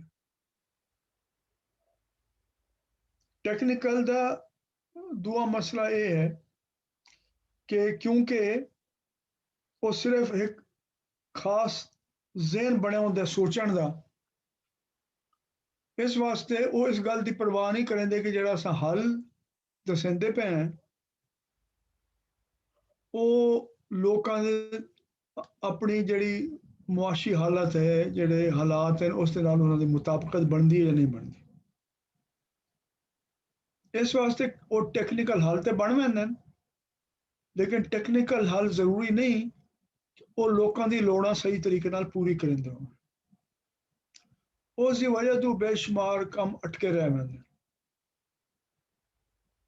ਇਹ ਜਿਹੜਾ ਨਾ 3 ਅਟਕ ਹੈ ਉਹਨਾਂ ਨੇ ਆਖਿਆ ਕਿ ਜਿਹੜੇ ਟੈਕਨੀਕਲ ਸੋਲੂਸ਼ਨ ਉਹ ਉਹਦੇ ਵਾਸਤੇ ਲਫ਼ਜ਼ ਹੁੰਦਾ ਜਿਹੜੇ ਫਾਰਮਰ ਸੈਕਟਰ ਦੇ ਹਨ ਜਾਂ ਪ੍ਰਾਈਵੇਟ ਸੈਕਟਰ ਦੇ ਹਨ, ਸਰਕਾਰੀ ਅਫਸਰਾਂ ਦੇ ਹਨ, ਉਹਦਾ ਗਰੀਬ ਲੋਕਾਂ ਦੀ ਜ਼ਿੰਦਗੀ ਦੇ ਨਾਲ ਕੋਈ ਤਾਲੁਕ ਨਹੀਂ। ਜਿਹੜੇ ਟੈਕਨੀਕਲ ਹੱਲ ਉਹਨਾਂ ਦੇ ਵਾਸਤੇ ਹੋਣੇ ਚਾਹੀਦੇ। ਤੇ ਮਿਸਾਲ ਤੌਰ ਤੇ ਜਿਹੜਾ ਸੈਨੀਟੇਸ਼ਨ ਦਾ ਮਸਲਾ ਹੈ ਜਾਂ ਵਾਟਰ ਸਪਲਾਈ ਦਾ, ਉਹਦੇ ਜਿਹੜੇ ਸਰਕਾਰੀ ਬਜਟ ਹੈ ਇੱਕ ਤਾਂ ਉਹ ਸਾਰਾ ਕੰਮ ਸਰਕਾਰ ਨੇ ਕਰਨਾ ਹੁੰਦਾ, ਉਹ ਠੇਕੇਦਾਰ ਨਾਲ ਕਰਨਾ ਹੁੰਦਾ ਮਿਲ ਕੇ। ਉਹਦੇ ਜ਼ਰੀਏ ਉਹ ਬਜਟ ਉਹਦਾ ਇਤਨਾ ਜ਼ਿਆਦਾ ਹੁੰਦਾ ਹੈ ਕਿ ਉਹ ਹਕੂਮਤ ਸਮਝਦੀ ਹੈ ਕਿ ਆਵਾਮ ਨੂੰ ਆਪਣੇ ਸਿਰ ਤੇ ਬਾਹਰ ਸਮਝਦੀ। ਜਿਹੜਾ ਅਖਤਰ ਹਮੀਦ ਖਾਨ ਨੇ ਦੂਏ ਲੋਕਾਂ ਨੇ ਤਜਰਬਾ ਕੀਤਾ, ਉਹਨਾਂ ਲੋਕਾਂ ਨੂੰ ਆਖਿਆ ਵੀ ਗਲੀ ਤੇ ਮਹੱਲੇ ਜਿਹੜੀ ਲਾਈਨ ਪਾਉਣੀ ਹੈ ਨਾ ਪਾਣੀ ਦੀ ਜਾਂ ਸੈਨੀਟੇਸ਼ਨ ਦੀ, ਉਹ ਤੁਸੀਂ ਪਾਉਣੀ ਹੈ, ਉਹਦਾ ਅਸਾਂ ਤੁਹਾਨੂੰ बना के दिसाएं स्पेसिफिकेशंस। वो मतलब इहो जिहा टेक्निकल हल आई जिहड़ा मिस्त्री नूं सिखावण तो बाद वो लोग कर भी सकते हैं, इतने पैसे मंगते हैं जिहड़ी ओहदी इस्तिताअत है ਉਹਦੇ मुताबिक। मैं ਉਹਦੀ मिसाल अगों देसा। चौथी वो अटक आते हैं जिहड़ी इस नाल जुड़ी हुई है, वो आखदे हैं जी कि फाइनेंशियल बैरियर कि सरकारी अफसरान जिहड़े हल तजवीज़ करेंदे लोगों के मसले वास्ते वो ऐसे हैं जिन्हां दे लोकां दी जेब दे नाल, लोकां दे रावण सावण नाल ओहदा कोई ताल्लुक नहीं होंदा। ओहदी मैं छोटी जी तुहानूं मिसाल देना, उस तो बाद असां अग्गों गल करां। मिसाल तौर ते कराची तो असां गल शुरू कीती आई कि कराची विच हुण 1 करोड़ बंदा कच्ची आबादी रहिंदा है। सरकार ने 1960-70 के दहाके गरीब लोगों के, क्योंकि इतनी वड्डी तादाद है लोग देहातों तो वहदे पे शहरों में, जो पाकिस्तान बनया तो कराची की कुल आबादी 1.25 लाख, वो जो हिंदू हैं कोई 1 साल बाद मतलब फसादात होए तो वह भी वड्डी तादाद चले गए। हुण 1 लाख तो 2 करोड़ पहुँच गई आबादी। ये लोग कित्थों आए? इन्हें वड्डी तादाद देहातों चो आई है। 1960 के दहाके फैक्ट्रियां लगियां तो सूबा सरहद तो मजदूर वड्डी तादाद पठान उत्थे आए। बाद गिलगित बल्तिस्तान तो तालीम लोग लवन वास्ते आते हैं, कराची आते हैं क्योंकि वो सैकेंड शिफ्ट काम कर सकते हैं, सवेरे यूनिवर्सिटी पढ़ के। बस सारे पाकिस्तान तो लोगों ने उत्थे आना शुरू किया, शहर की आबादी वध गई। हुण हुकूमत को पता है कि इन्हां गरीबां वास्ते असां कोई राह कढ़ना है कानूनी तौर पर, तो उन्होंने गरीबों वास्ते हाउसिंग स्कीम का ऐलान किया। वो कितने साल, कुछ तकरीबन 8-10 साल किसी ने एक प्लाट भी नहीं खरीदे। हुण ओहदी की वजह है जरा मैं तुम दसो, तुहाडा की अंदाजा है कि सरकार ने पॉलिसी बनाई गरीबों को छत देवन दी, प्लाट भी रख दिते, किसी ने घर बनाया क्यों नहीं? शायद ਉਹਦੇ ਨਾਲ ਜਿਹੜੀਆਂ ਕੰਡੀਸ਼ਨਸ ਅਟੈਚ ਕੀਤੀਆਂ ਗਿਆ ਸੀ ਉਹ ਆਸਾਨ ਨਹੀਂ ਸਨ। हाँ ਕਿਉਂਕਿ जी ਕਿਉਂਕਿ ਅੱਜਕੱਲ ਵੀ ਪ੍ਰਾਈਮ ਮਿਨਿਸਟਰ ਸਕੀਮ ਦੇ ਤਹਿਤ ਜਿਹੜੇ ਹੈ ਨੇ ਜਿਹੜੀ ਘਰ ਬਣਾਉਣ ਦੀ ਨਵੀਂ ਸਕੀਮ ਇਮਰਾਨ ਖਾਨ ਨੇ ਦਿੱਤੀ ਹੈ, ਉਹਦੇ ਵਿੱਚ ਉਹਨਾਂ ਨੂੰ ਕਿਹਾ ਹੈ ਕਿ ਤੁਸੀਂ 5 ਮਰਲੇ ਤੱਕ ਦਾ ਘਰ ਲੈ ਸਕਦੇ ਹੋ 35 ਲੱਖ ਵਿੱਚ, ਤੇ 5 ਹਾਂ। ਮਰਲੇ ਤੋਂ ਜ਼ਿਆਦਾ ਤੇ 10 ਮਰਲੇ ਤੱਕ ਦਾ 70 ਲੱਖ ਵਿੱਚ। ਠੀਕ ਤੇ ਹੈ। ਉਹ ਇੱਥੇ ਲੋਕੀ ਬਹੁਤ ਜ਼ਿਆਦਾ ਪਰੇਸ਼ਾਨ ਨੇ ਕਿ ਇੰਨੇ ਜਿਹੜੀ ਉਹਨਾਂ ਨੇ ਇੰਨੇ ਪੈਸਿਆਂ ਤੇ ਇੰਨੀ ਕੀਮਤ ਵਾਲੇ ਘਰ ਤੇ ਤੁਹਾਨੂੰ ਕਰਜ਼ਾ ਮਿਲੇਗਾ, ਲੇਕਿਨ ਲੋਕ ਬਹੁਤ ਜ਼ਿਆਦਾ ਪਰੇਸ਼ਾਨ ਨੇ ਕਿ ਇੰਨੇ ਘੱਟ ਪੈਸਿਆਂ ਦੇ ਵਿੱਚ ਘਰ ਮਿਲ ਹੀ ਨਹੀਂ ਸਕਦਾ। ਇਸ ਲਈ ਉਹ ਬਹੁਤ ਸਾਰੇ ਲੋਕੀ ਲੈਣਾ ਚਾਹ ਰਹੇ ਨੇ ਪਰ ਉਹ ਲੈ ਨਹੀਂ ਪਾ ਰਹੇ। ਜਿਹੜਾ 35 ਲੱਖ ਹੈ ਉਹਦੀ ਮਹੀਨੇ ਦੀ ਕਿਸ਼ਤ ਕਿੰਨੀ ਬਣਦੀ? ਉਹ ਤੇ ਇਸ ਤਰ੍ਹਾਂ ਹੈ ਕਿ ਮਹੀਨੇ ਦੀ ਉਹ ਹੋਏ ਦੀ 20 ਸਾਲ ਤੱਕ ਉਹ ਦੇ ਸਕਦੇ ਨੇ। ਹਾਂ, ਲੇਕਿਨ ਇੱਕ ਮਹੀਨੇ ਔਰ ਦੀ ਕਿਸ਼ਤ ਕਿਤਨੀ? ਉਹ ਇਹ ਤੇ ਮੈਨੂੰ ਨਹੀਂ ਪਤਾ, ਉਹ ਤੇ ਪਲਾਨ ਦੇ ਮੁਤਾਬਿਕ ਹੋਈ ਤਾਂ ਅਗਰ ਕੋਈ 10 ਸਾਲ ਦਾ ਪਲਾਨ ਲੈਂਦਾ ਜਾਂ 20 ਸਾਲ ਦਾ ਲੈਂਦਾ ਉਹਦੇ ਮੁਤਾਬਿਕ ਇੰਟਰਸਟ ਉਹਦੇ ਤੇ 7% ਪਲੱਸ ਜੋ ਵੀ ਕਾਇਬੋਰ ਹੋਏਗਾ। ਲੇਕਿਨ ਮਸਲਾ ਜਿਹੜਾ ਲੋਕਾਂ ਨੂੰ ਬਹੁਤ ਜ਼ਿਆਦਾ ਆ ਰਿਹਾ ਹੈ ਪ੍ਰੈਕਟੀਕਲੀ ਉਹ ਇਹ ਵੇ ਕਿ ਉਹਨਾਂ ਨੂੰ ਲਾਹੌਰ ਦੇ ਉਹਦੇ ਇਰਦ ਗਿਰਦ ਇੰਨੀ ਘੱਟ ਕੀਮਤ ਜਿਹਦੀ 5 ਮਰਲੇ ਦੀ ਕੀਮਤ 35 ਲੱਖ ਹੋਏ ਉਹ ਪਲਾਟ ਹੀ ਨਹੀਂ ਮਿਲ ਰਹੇ ਕਿਉਂਕਿ प्रॉपर्टी का रेट बहुत ज्यादा है। हाँ। और ਜਿਹੜੀ ਕੰਡੀਸ਼ਨ ਇਮਰਾਨ ਖਾਨ ਨੇ ਅਟੈਚ ਕਰ ਦਿੱਤੀ ਹੈ ਉਹ 35 ਲੱਖ ਤੇ 70 ਲੱਖ ਦੀ ਹੈ ਜਿਹੜੀ ਅਚੀਵ ਨਹੀਂ ਕੀਤੀ ਜਾ ਸਕਦੀ। ਠੀਕ ਹੈ, ਇਹ ਉਹਦੀ ਇੱਕ ਸ਼ਕਲ ਹੈ। ਜਿਹੜੀ ਪਹਿਲੇ ਸ਼ਕਲ ਇਹ ਆਈ ਜਿਹੜੀ ਕਰਾਚੀ ਵਿੱਚ ਵੀ ਇਸਲਾਮਾਬਾਦ ਵੀ ਦੂਸਰੀ ਜਗ੍ਹਾ ਵੀ ਐਸਾ ਵੇਖੀ ਕਿ ਤੁਸੀਂ ਇੱਕ ਤਾਂ ਪਲਾਟ ਦੀ ਕੀਮਤ ਰੱਖੀ ਜੀ, ਉਸ ਤੋਂ ਬਾਅਦ ਜ਼ਾਹਿਰ ਹੈ ਉਹ ਯਕਮੁਸ਼ਤ ਨਹੀਂ ਲੋਕ ਦੇ ਸਕਦੇ, ਉਹਦੀ ਕਿਸ਼ਤ ਰੱਖੀ ਜੀ, ਉਹ ਜਿਹੜੀ ਕਿਸ਼ਤ ਹੁੰਦੀ ਹੈ ਰਕਮ ਮਹੀਨੇ ਦੀ ਜੀ, ਉਹ ਉਹਨਾਂ ਦੀ ਤਨਖਾਹ ਤੋਂ ਜ਼ਿਆਦਾ ਹੁੰਦੀ ਤੇ ਉਹ ਜਿਹੜੇ ਬੰਦੇ ਖਰੀਦਣ ਵਾਲੇ ਹਨ ਜਿਹਨਾਂ ਲੋਕਾਂ ਵਾਸਤੇ ਰੱਖਿਆ ਗਰੀਬ ਲੋਕਾਂ ਵਾਸਤੇ ਅਗਰ ਉਹਨਾਂ ਦੀ ਉਸ ਜ਼ਮਾਨੇ 3000 ਰੁਪਏ ਤਨਖਾਹ ਹੈ ਮਹੀਨੇ ਦੀ ਤੇ 5000 ਰੁਪਏ ਕਿਸ਼ਤ ਰੱਖ ਦਿੱਤੀ ਤੇ ਉਹ ਕਿਵੇਂ ਖਰੀਦ ਕਰੇ ਸਨ? ਇਹ ਤਾਂ ਪੋਸੀਬਲ ਹੀ ਨਹੀਂ। ਠੀਕ ਹੈ ਨਾ। ਅੱਛਾ, ਤੇ ਅਗਰ ਤੁਸਾਂ ਜਿਹੜਾ ਹੈ ਉਹ ਉਹਨਾਂ ਨੇ ਕੋਈ ਉਧਾਰ ਲੈ ਕੇ ਇਦੋਂ ਆਦੋਂ ਕਈ ਤਰੀਕੇ ਨਾਲ ਪਹਿਲੇ ਡਾਊਨ ਪੇਮੈਂਟ ਦੇ ਦਿੱਤੀ ਉਸ ਤੋਂ ਬਾਅਦ ਪਹਿਲੀ ਕਿਸ਼ਤ ਵੀ ਦੇ ਦਿੱਤੀ, ਉਹਨਾਂ ਨੂੰ ਪਤਾ ਚੱਲਿਆ ਕਿ ਇਹਦਾ ਜਿਹੜਾ ਮੁੱਲ ਹੈ ਮਾਰਕੀਟ ਵਿੱਚ ਇਹ ਤਾਂ ਪਤਾ ਨਹੀਂ ਮੈਂ ਜਿਹੜੀ ਕੁੱਲ ਕੀਮਤ ਦੇਣੀ ਹੈ ਉਸ ਤੋਂ ਮੈਨੂੰ 5 ਦਾ ਹਿੱਸੇ ਜ਼ਿਆਦਾ ਮਿਲ ਵੈਸੀ। ਉਹ ਆਪਣੇ ਨਾਂ ਤੇ ਮਕਾਨ ਲਿਆ ਤੇ ਕਿਸੇ ਹੋਰ ਸੌਖੇ ਬੰਦੇ ਕੋਲ ਵੇਚ ਕੇ ਤੇ ਆਪ ਕਿਸੇ ਹੋਰ ਕੱਚੀ ਆਬਾਦੀ ਦੁਬਾਰਾ ਚਲਾ ਗਿਆ। ਕਿਉਂਕਿ ਨਾ ਤੁਸੀਂ ਇਹ ਸਮਝਣ ਦੀ ਕੋਸ਼ਿਸ਼ ਕੀਤੀ ਹੈ ਕਿ ਗਰੀਬ ਆਦਮੀ ਜਿਹੜਾ ਹੈ ਉਹਨੂੰ ਅਗਰ ਛੱਤ ਚਾਹੀਦੀ ਹੈ ਉਹਦੇ ਵਾਸਤੇ ਡਿਵੈਲਪਮੈਂਟ ਦਾ ਖਰਚਾ ਕਿਤਨਾ ਹੋਣਾ ਚਾਹੀਦਾ, ਉਸ ਇਲਾਕੇ ਦਾ ਸਾਈਜ਼ ਕਿਤਨਾ ਹੋਣਾ ਚਾਹੀਦਾ, ਕੰਮ ਦੀ ਜਗ੍ਹਾ ਤੋਂ ਕਿਤਨਾ ਦੂਰ ਹੋਣਾ ਚਾਹੀਦਾ, ਪੈਸੇ ਲਾਉਣ ਦਾ ਤਰੀਕਾ ਉਹਦੇ ਕੋਲ ਕਿਉਂ ਹੋਣਾ ਚਾਹੀਦਾ ਜਿਹਦਾ ਉਹਦੇ ਮਾਲੀ ਹਾਲਾਤ ਨਾਲ ਤਾਲੁਕ ਹੋਵੇ, ਉਹਦੇ ਨਾਲ ਮੁਤਾਬਕਤ ਬਣੇ।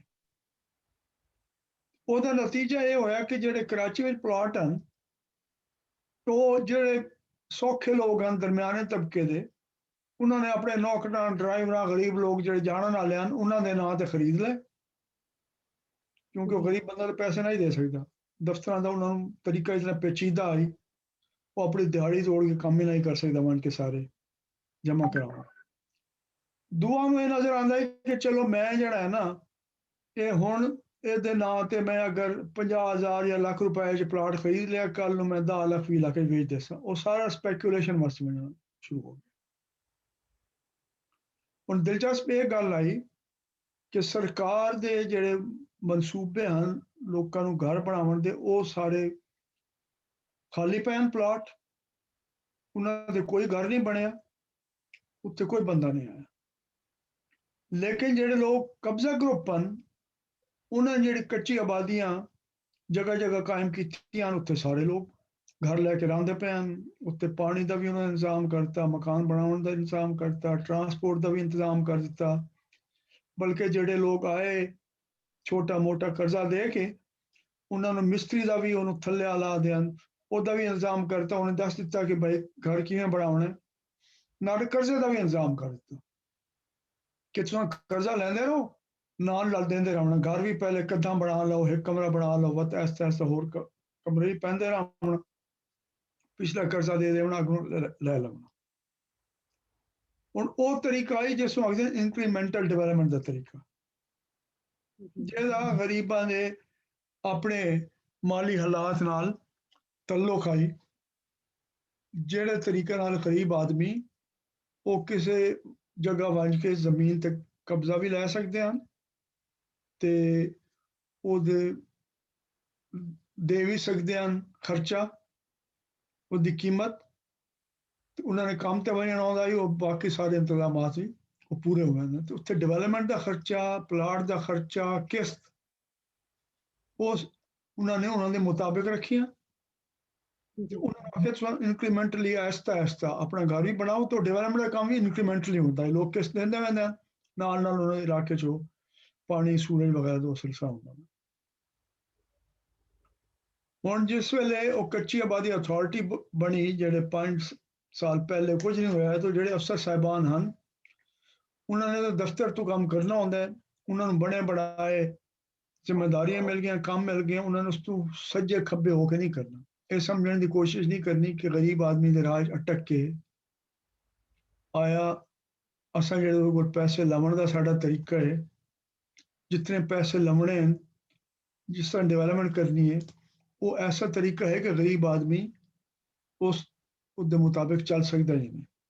ਪਹਿਲੀ ਗੱਲ। ਦੂਆ ਜਿਹੜਾ ਪ੍ਰੋਸੀਜਰ ਆਈ, ਉਹਦੇ ਕੋਲ 70 ਸਟੈਪ ਹਨ ਤਕਰੀਬਨ। ਤੁਸੀਂ ਉਹ ਮਲਕੀਅਤ ਲੈਣੀ ਇੱਕ ਚੀਜ਼ ਦੀ, ਉਹਦੇ ਵਾਸਤੇ ਕਿਤਨੇ ਦਫ਼ਤਰਾਂ 'ਚ ਮਿਲਣਾ ਪੈਂਦਾ ਹੈ, ਕਿਤਨੇ ਦਿਹਾੜੀਆਂ ਛੋੜਨੀਆਂ ਪੈਂਦੀਆਂ। ਉਹ ਗਰੀਬਾਂ ਵਾਸਤੇ ਬੜਾ ਮੁਸ਼ਕਿਲ ਕੰਮ ਹੈ। ਉਹਨਾਂ ਨੇ ਉਹਨੂੰ ਵੀ ਉਂਝ ਦਾ ਉਂਝ ਰਹਿਣ ਦਿੱਤਾ। ਉਹ 5 ਸਾਲ ਤੱਕ ਕੁਝ ਨਹੀਂ ਹੋਇਆ। ਉਸ ਤੋਂ ਬਾਅਦ ਤਸਲੀਮ ਸਿੱਦੀਕੀ ਸਾਹਿਬ ਆਏ, ਡਾਇਰੈਕਟਰ ਜਨਰਲ ਬਣੇ।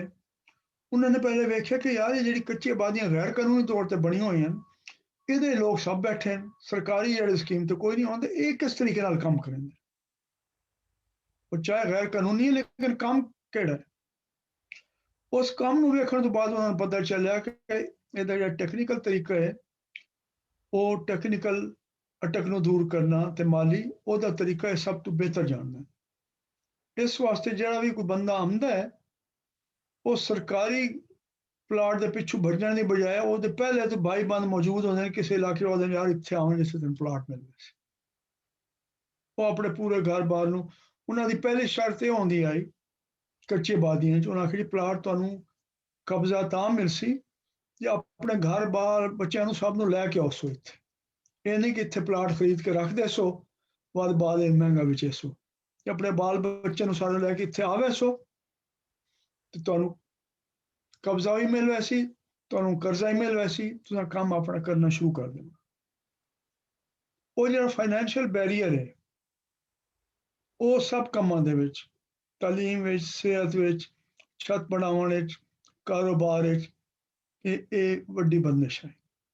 ਇਹਨਾਂ 4 ਬੰਦਿਸ਼ਾਂ ਦੀ ਵਜ੍ਹਾ ਤੋਂ ਜਿਹੜੇ ਗਰੀਬ ਮੇਲ ਦੇ ਲੋਕ ਖੁਦ ਹਨ, ਉਹ ਵੀ ਸਰਕਾਰ ਦੇ ਨਾਲ ਕੋਈ ਤਾਂਤਾ ਨਾਲ ਬਣਾ ਸਕਦੇ, ਸਰਕਾਰ ਕੋਲ ਜਿਹੜੇ ਮੌਜੂਦ ਵਸੀਲੇ ਹਨ ਉਹਨਾਂ ਤੋਂ ਕੰਮ ਨਾਲ ਲੈ ਸਕਦੇ।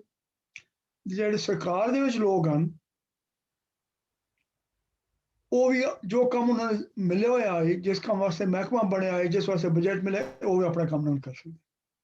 ਇਹਨਾਂ 4 ਅਟਕਾਂ ਨੂੰ ਦੂਰ ਕੀਤੇ ਬਗੈਰ, ਇਹਨਾਂ ਦਾ ਜ਼ਿਕਰ ਤੁਹਾਨੂੰ ਕਿਸੇ ਜਿਹੜਾ ਹੈ ਉਹ ਪਾਕਿਸਤਾਨ ਦੇ ਜਿਹੜਾ ਕੋਈ ਪਲੈਨਿੰਗ ਦੇ ਅਫਸਰ ਹਨ ਉਹਨਾਂ ਕੋਲੋਂ, ਇਮਦਾਦ ਦੇਣ ਵਾਲੇ ਲੋਕਾਂ ਕੋਲੋਂ, ਜਾਂ ਬਹੁਤ ਸਾਰੀ NGO ਦੇ ਲੋਕਾਂ ਨੂੰ ਤੁਹਾਨੂੰ ਇਸ ਦਾ ਜ਼ਿਕਰ ਨਹੀਂ ਮਿਲਣਾ। ਬਸ ਇਹੋ ਜ਼ਿਕਰ ਮਿਲ ਸੀ ਜੀ ਕੈਪੈਸਿਟੀ ਕੋਈ ਨਹੀਂ।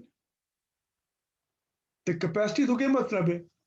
ਕੈਪੈਸਿਟੀ ਤੋਂ ਇਹ ਮਤਲਬ ਮਿਲਿਆ ਜਾਂਦਾ ਕਿ ਪੈਸੇ ਕੋਈ ਨਹੀਂ, ਤੇ ਪੈਸੇ ਮਿਲ ਗਏ ਤੇ ਖਰਚ ਨਹੀਂ ਹੋਏ ਤੇ ਬਾਅਦ ਆਖਿਆ ਜੀ, ਜਾਂ ਆਖਿਆ ਕਿ ਖਰਚ ਕਰਨ ਦੀ ਕੈਪੈਸਿਟੀ ਕੋਈ ਨਹੀਂ, ਜਾਂ ਆਖਿਆ ਜੀ ਕਰਪਸ਼ਨ ਹੈ, ਜਾਂ ਆਖਿਆ ਜੀ ਗੁੱਡ ਗਵਰਨੈਂਸ ਕੋਈ ਨਹੀਂ। ਲੇਕਿਨ ਇਸ ਗੱਲ ਨੂੰ ਸਮਝਣ ਦੀ ਕੋਸ਼ਿਸ਼ ਨਹੀਂ ਕੀਤੀ ਕਿ ਕੰਮ ਅਟਕਿਆ ਕਿਉਂ ਪਿਆ। ਅਟਕਾਂ ਹਨ ਕਿਹੜੀਆਂ, ਉਹਨਾਂ ਅਟਕਾਂ ਨੂੰ ਦੂਰ ਕਿਹੜੇ ਤਰੀਕੇ ਨਾਲ ਕਰਨਾ,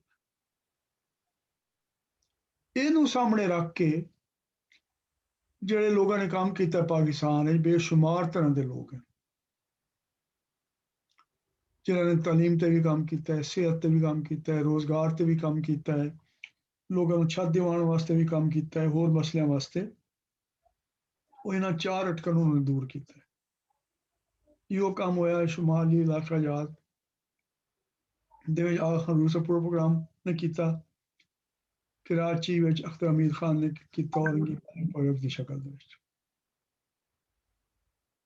ते ਇਹ ਸਾਡੇ ਜਿਹੜੇ ਲਿਟਰਾਟੀ ਹੈ, ਜਿਹੜੇ ਸਾਡੇ ਪੜ੍ਹੇ ਲਿਖੇ ਲੋਕ ਹੈ, ਜਿਹਨੂੰ ਚੈਟਿੰਗ ਕਲਾਸ ਜਾਂਦੇ ਆ, ਸਾਡੇ ਬਹੁਤ ਸਾਰੇ ਲੋਕਾਂ ਨੂੰ ਇਹਦਾ ਇਸ ਤਫਸੀਲ ਨਾਲ ਇਹਨਾਂ ਗੱਲਾਂ ਦਾ ਪਤਾ ਕੋਈ ਨਹੀਂ।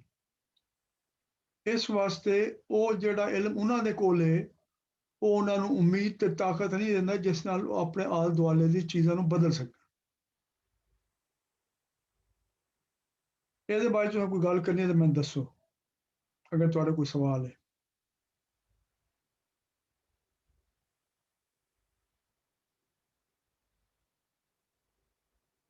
नहीं तो मैं ਤੁਹਾਡੇ ਕੋਲ ਸਵਾਲ ਪੁੱਛਾਂ। ਪਹਿਲਾਂ ਮੈਨੂੰ ਇਹ ਦੱਸੋ ਕਿ ਤੁਸੀਂ ਇਸ ਕਿਸਮ ਦੇ ਕਿਸੇ ਕੰਮ ਤੋਂ ਵਾਕਿਫ ਹੋ ਜਿਹੜਾ ਪਾਕਿਸਤਾਨ ਇਸ ਤਰ੍ਹਾਂ ਦਾ ਕੰਮ ਹੁੰਦਾ ਪਿਆ ਹੋਵੇ?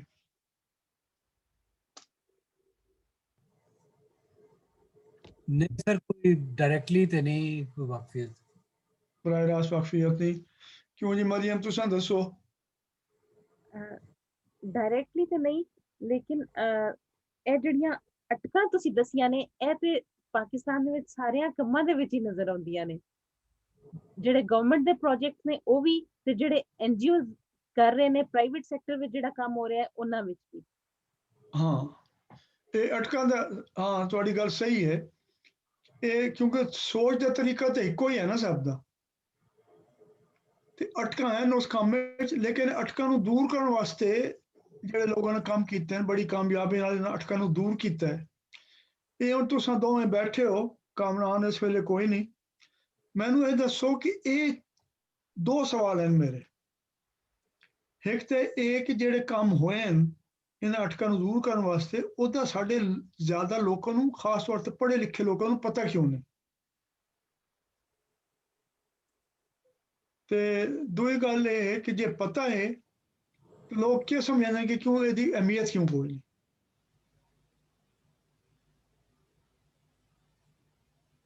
ਸਰ ਉਹ ਐਲੀਟ ਜਿਹੜੀ ਕਲਾਸ ਹੈ ਸਾਡੀ, ਉਹ ਤੇ ਉਹਨਾਂ ਨੂੰ ਅਲਟਰਨੇਟਿਵ ਲੱਭ ਜਾਂਦੇ ਨੇ ਨਾ।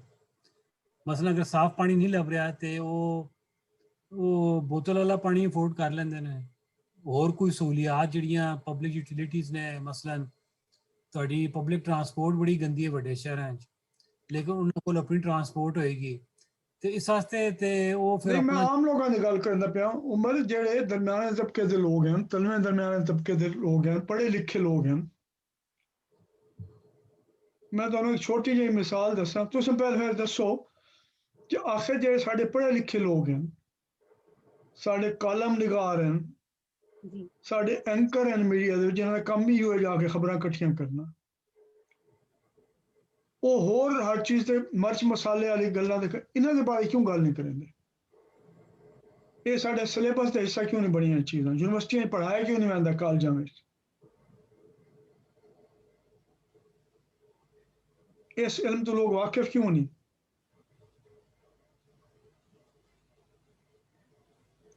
ਇਹ ਵੀ ਤਾਂ ਵੱਡੀ ਅਟਕ ਹੈ ਨਾ ਕਿ ਸਾਡੇ ਕੋਲ ਇੱਕ ਹੱਲ ਮੌਜੂਦ ਹੈ, ਇੱਕ ਸ਼ੈ ਦਾ ਨੁਸਖਾ, तो ये भी बड़ा कामयाब। बाहर की दुनिया में पता, सन नहीं पता।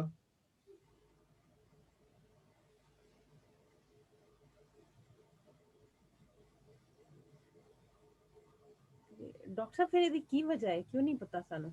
दसो ना। ये अहम है ना गल या नहीं? ਬਹੁਤ ਅਹਿਮ ਹੈ। मैं एक गल दसा, फिर तुसां मैं राय देनी अपनी। मैं सिर्फ गल नूं अगे टोरन वास्ते ਇੱਥੇ ਕਰਾਚੀ 'ਚ ਇੱਕ ਟੀਚਰ ਰਿਸੋਰਸ ਸੈਂਟਰ ਬਣਿਆ ਹੈ ਕੋਈ 20-25 ਸਾਲ ਪਹਿਲੇ। ਉਹਨਾਂ ਨੇ ਮੈਂ ਰਿਪੋਰਟ ਪੜ੍ਹੀ, ਬੜੀ ਸੋਹਣੀ ਉਹਨਾਂ ਨੇ ਇੱਕ ਵਾਕਿਆ ਬਿਆਨ ਕੀਤਾ ਹੈ। ਇੱਕ ਕਰੈਕਟਰ ਹੈ ਸਾਡੀ ਲੋਕ ਰੀਤ ਦੇ ਵਿੱਚ, ਜਿਹੜਾ ਹਿੰਦੁਸਤਾਨ, ਅਫਗਾਨਿਸਤਾਨ, ਈਰਾਨ, ਤੁਰਕੀ ਵਿੱਚ ਸਭ ਵਿੱਚ ਵਸਤ ਏਸ਼ੀਆ 'ਚ ਉਹਦਾ ਬੜੇ ਮਸ਼ਹੂਰ ਹਨ ਵਾਕਿਆਤ। ਉਹ ਦਫਨ ਹੋਇਆ ਤੁਰਕੀ ਦੇ ਵਿੱਚ ਉੱਥੇ ਹੀ ਹੈ, ਉਹਦਾ ਨਾਮ ਹੈ ਮੁੱਲਾ ਨਸਰੁੱਦੀਨ। ਇੱਥੇ ਸਾਡੇ ਪਾਸੇ ਲੋਕ ਮੁੱਲਾ ਨਸੀਰੁੱਦੀਨ ਆਖਦੇ ਨੇ, ਅਸਲ ਉਹਦਾ ਨਾਮ ਹੈ ਮੁੱਲਾ ਨਸਰੁੱਦੀਨ। ਮੁੱਲਾ ਬੜਾ ਸਿਆਣਾ ਬੰਦਾ ਹੈ ਤੇ ਜਿਹਨੂੰ ਆਖਦੇ ਨੇ ਬੜਾ ਵਿਟੀ ਬੰਦਾ ਹੈ, ਬੜੇ ਕਾਟ ਵਾਲੀ ਸੋਚ ਰੱਖਦਾ ਹੈ। ਉਹ ਉਹਦਾ ਲੋਕਾਂ ਨੂੰ ਗੱਲ ਪਹੁੰਚਾਉਣ ਦਾ, ਸਮਝਾਉਣ ਦਾ ਬੜਾ ਦਿਲਚਸਪ ਤਰੀਕਾ ਹੈ ਆਪਣਾ, ਜਿਵੇਂ ਆਰਗਨੀ ਜਿਵੇਂ ਆਖਦੇ ਨੇ ਅੰਗਰੇਜ਼ੀ ਵਿੱਚ। ਉਹ ਇਹਦੇ ਗਲੀ ਖਲੋਤਾ ਕਾਫੀ ਦੇਰ ਤੋਂ ਕੁਛ ਸ਼ਾਇਦ ਲੱਭੇਂਦਾ ਪਿਆ ਹੈ। ਲੋਕ ਉਹਨੂੰ ਜਾਣਦੇ ਹਨ, ਉਹਦੇ ਸੱਜੇ ਖੱਬੇ ਆ ਕੇ ਇਕੱਠੇ ਹੋਣਾ ਸ਼ੁਰੂ ਹੋ ਗਏ। ਕਾਫੀ ਦੇਰ ਲੱਭੇਂਦਾ ਰਹੇ, ਉਹਨਾਂ ਨੇ ਲੱਭਣਾ ਸ਼ੁਰੂ ਕਰ ਦਿੱਤਾ। ਤੇ ਕੁਝ ਦੇਰ ਬਾਅਦ ਕਈ ਬੰਦੇ ਨੇ ਪੁੱਛਿਆ, ਮੁੱਲਾ ਕਿਹੜੀ ਸ਼ੈ ਲੱਭੇਂਦਾ ਪਿਆ? ਉਸ ਆਖਿਆ ਜੀ ਇਹ ਮੇਰੀ ਇੱਕ ਕੋਈ ਚਵਾਨੀ ਮੈਂ ਮਿਸਾਲ ਦੇ ਤੌਰ ਤੇ ਇਸਤੇਮਾਲ ਕਰਨਾ ਪਿਆ, ਉਸ ਵੇਲੇ ਕਿਹੜਾ ਸਿੱਕਾ ਮੈਨੂੰ ਨਹੀਂ ਪਤਾ, ਉਹ ਜੀ ਮੇਰੀ ਖੜੀ ਗਈ ਹੈ, ਉਹ ਡਹਿ ਗਈ ਤੇ ਮੈਂ ਉਹ ਲੱਭੇਂਦਾ ਪਿਆ। ਉਹਨਾਂ ਆਖਿਆ ਤੇ ਅਸਾਂ ਸਾਰੇ ਰਲ ਕੇ ਗੁਲੇਂਦੇ ਪਏ, ਇਤਨੇ ਸਾਰੇ ਬੰਦੇ ਆਏ, ਜਾਤ ਛੋਟੀ ਜਿਹੀ ਹੈ, ਤੂੰ ਹੀ ਗੁਲੇਂਦਾ ਪਿਆ, ਇਤਨਾ ਵੇਲਾ ਹੋ ਗਿਆ ਤੇ ਉਹ ਖੜੀ ਜੀ ਕਿੱਥੇ ਆਈ? ਕਿੱਥੇ ਤੇਰੇ ਕੋਲ ਡਹਿ ਪਈ ਤੇ ਤੂੰ ਉਸ ਅਗੇ ਡੱਠੀ ਦੇ ਤਹਿਖਾਨੇ ਵਿੱਚ ਆਈ ਤੱਲੇ ਮੇਰੇ ਘਰ ਦੇ? ਉਸ ਅਗੇ ਇੱਥੇ ਕਿਉਂ ਲੱਭੇਂਦਾ ਪਿਆ? ਉਸ ਆਖਿਆ ਉੱਥੇ ਰੋਸ਼ਨੀ ਕੋਈ ਨਾ, ਇੱਥੇ ਰੋਸ਼ਨੀ ਹੈ। ਠੀਕ ਹੈ, ਹੁਣ ਮਸਲਾ ਸਾਡੇ ਅਸਾਂ ਉਹਦਾ ਹੱਲ ਵਾਸ਼ਿੰਗਟਨ, ਪੈਰਿਸ, ਲੰਡਨ ਉਹਨਾਂ ਕੋਲ ਪੁੱਛਣ ਪੈਂਦਾ ਕਿ ਤੁਸੀਂ ਦੱਸੋ ਇਸ ਮਸਲੇ ਦਾ ਹੱਲ ਕੀ? ਉਹਨੇ ਨਤੀਜਾ ਇਹ ਕੱਢਿਆ, ਜੇ ਚਵਾਨੀ ਡੱਠੀ ਥੇ ਤੇ ਲੱਭਣੀ ਵੀ ਥਾਂ ਹੀ ਹੈ ਨਾ, ਉੱਥੇ ਤੇ ਮੰਨ ਕੇ ਨਹੀਂ ਲੱਭਣੀ ਜਿੱਥੇ ਰੋਸ਼ਨੀ ਹੈ। ਉੱਥੇ ਵੀ ਯੂਨੀਵਰਸਿਟੀਆਂ ਹਨ, ਉੱਥੇ ਕਾਲਜ ਹਨ, ਉੱਥੇ ਜਰਨਲ ਹਨ, ਉੱਥੇ ਮੈਨੂਅਲ ਹਨ, ਉੱਥੇ ਸਭ ਚੀਜ਼ਾਂ ਹਨ, ਲੇਕਿਨ ਉਹਦਾ ਸਾਡੇ ਨਾਲ ਕੋਈ ਤਾਲੁਕ ਨਹੀਂ। ਇਹਦਾ ਵੱਧ ਉਹਦਾ ਨਫਸਿਆਤੀ ਅਟਕ ਨਾਲ ਤਾਲੁਕ ਬਣਦਾ ਕਿ ਅਸਾਂ ਆਪਣੇ ਆਪ ਨੂੰ, ਸਾਡੇ ਅੰਦਰ ਜੋ ਕੁਝ ਹੈ, ਸਾਡਾ ਤਜਰਬਾ ਕੁਝ ਹੈ, ਅਸਾਂ ਉਹਦੇ ਬਾਰੇ 'ਚ ਰਾਏ ਕਾਇਮ ਕਰ ਲਈ ਕਿ ਬੜਾ ਘਟੀਆ ਤੇ ਬੇਕਾਰ ਹੈ।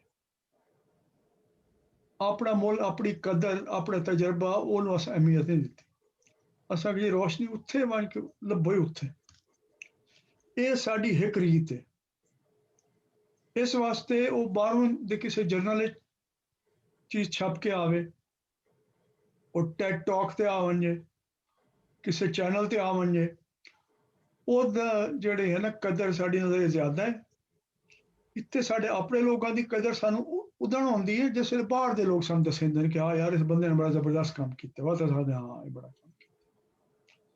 ਇੱਕ ਤਾਂ ਇਹਦਾ ਤਾਲੁਕ ਸਾਡੀ ਆਪਣੀ ਬੰਦਿਸ਼ ਦੇ ਨਾਲ ਹੈ।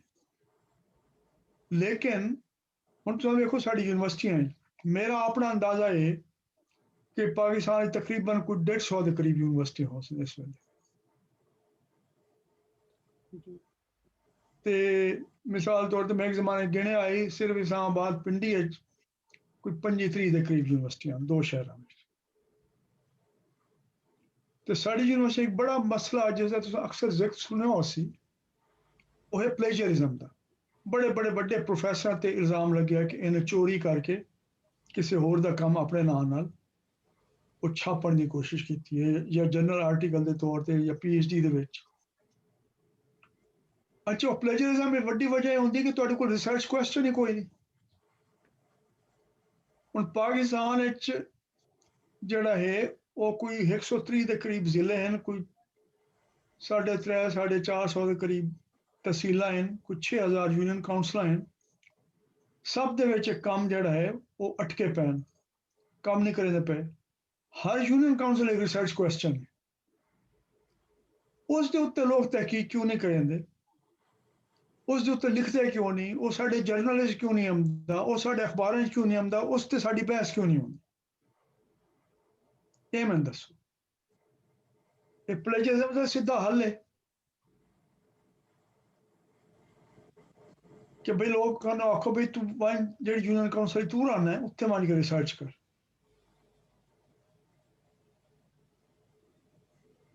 ਗਰੀਬੀ ਦਾ ਪਤਾ ਕਰਨਾ ਤਾਂ ਵਾਂ ਪਤਾ ਕਰ ਤੇਰਾ ਡਰਾਈਵਰ ਦਾ ਘਰ ਦਾ ਬਜਟ ਕਿਤਨਾ ਮਹੀਨੇ ਦਾ, ਕਿਤਨੇ ਜੀ ਹਨ, ਕਿਤਨੇ ਕਮਰੇ ਰਹਿੰਦੇ ਨੇ, ਕਿਤਨਾ ਕਮਾਉਂਦੇ ਨੇ, ਕਿਤਨੇ ਘੰਟੇ ਕੌਣ ਕੰਮ ਕਰਾਂਦਾ, ਕਿਵੇਂ ਸਾਰੀ ਲੋੜਾਂ ਪੂਰੀਆਂ ਕਰਨ।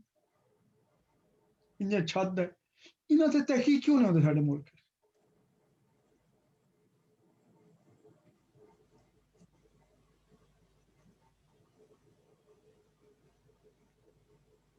ਤੇ ਆਵਾਜ਼ ਨਹੀਂ ਹੈ। ਉਹ ਕਲਚਰ ਹੀ ਨਹੀਂ ਪਾਕਿਸਤਾਨ ਵਿੱਚ।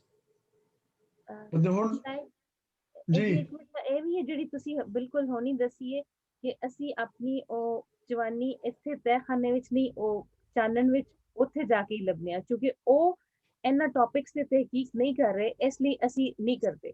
ਜਦੋਂ ਉਹ ਕਰਨਾ ਸ਼ੁਰੂ ਕਰਨ ਦੇ ਫਿਰ ਅਸੀਂ ਵੀ ਇਹਨਾਂ ਦੇ ਕੰਮ ਕਰਨ ਲੱਗ ਜਾਂਦੇ।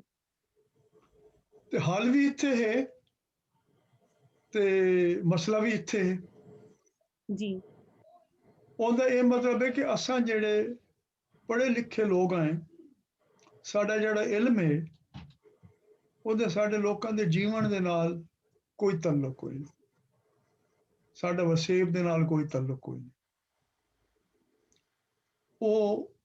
ਉਹਦੇ ਵਿੱਚ ਲੋਕ ਆਪਣੀ ਅਕਲ ਦੇ ਨਾਲ, ਆਪਣੀ ਹਿੰਮਤ ਦੇ ਨਾਲ, ਆਪਣੇ ਵਸੀਲਾਕਾਰੀ ਨਾਲ ਜੋ ਕੁਝ ਕਰਿੰਦੇ ਪੈਣ,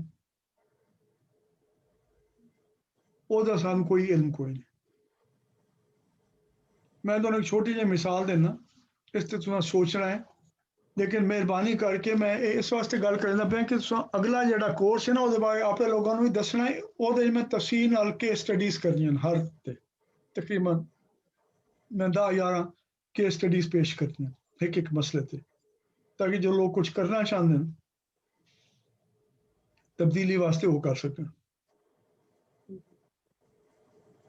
ते ये जड़ा है ना कि इत्थे सब कुछ हल होने के बावजूद असां बाहर लभदे फिरने कि एदा हल क्या हो सकता है। इत्थे हर शय मौजूद है ते असां दुए बंदे को आनी के पूछने के हल के है। ये जड़ी है रीत अपने आप को फरोलना नहीं, खोजना नहीं, उस तो सीखना नहीं, उस तो इस काबिल नहीं समझना ये तजर्बा कि ये भी इल्म की बुनियाद बन सकता है।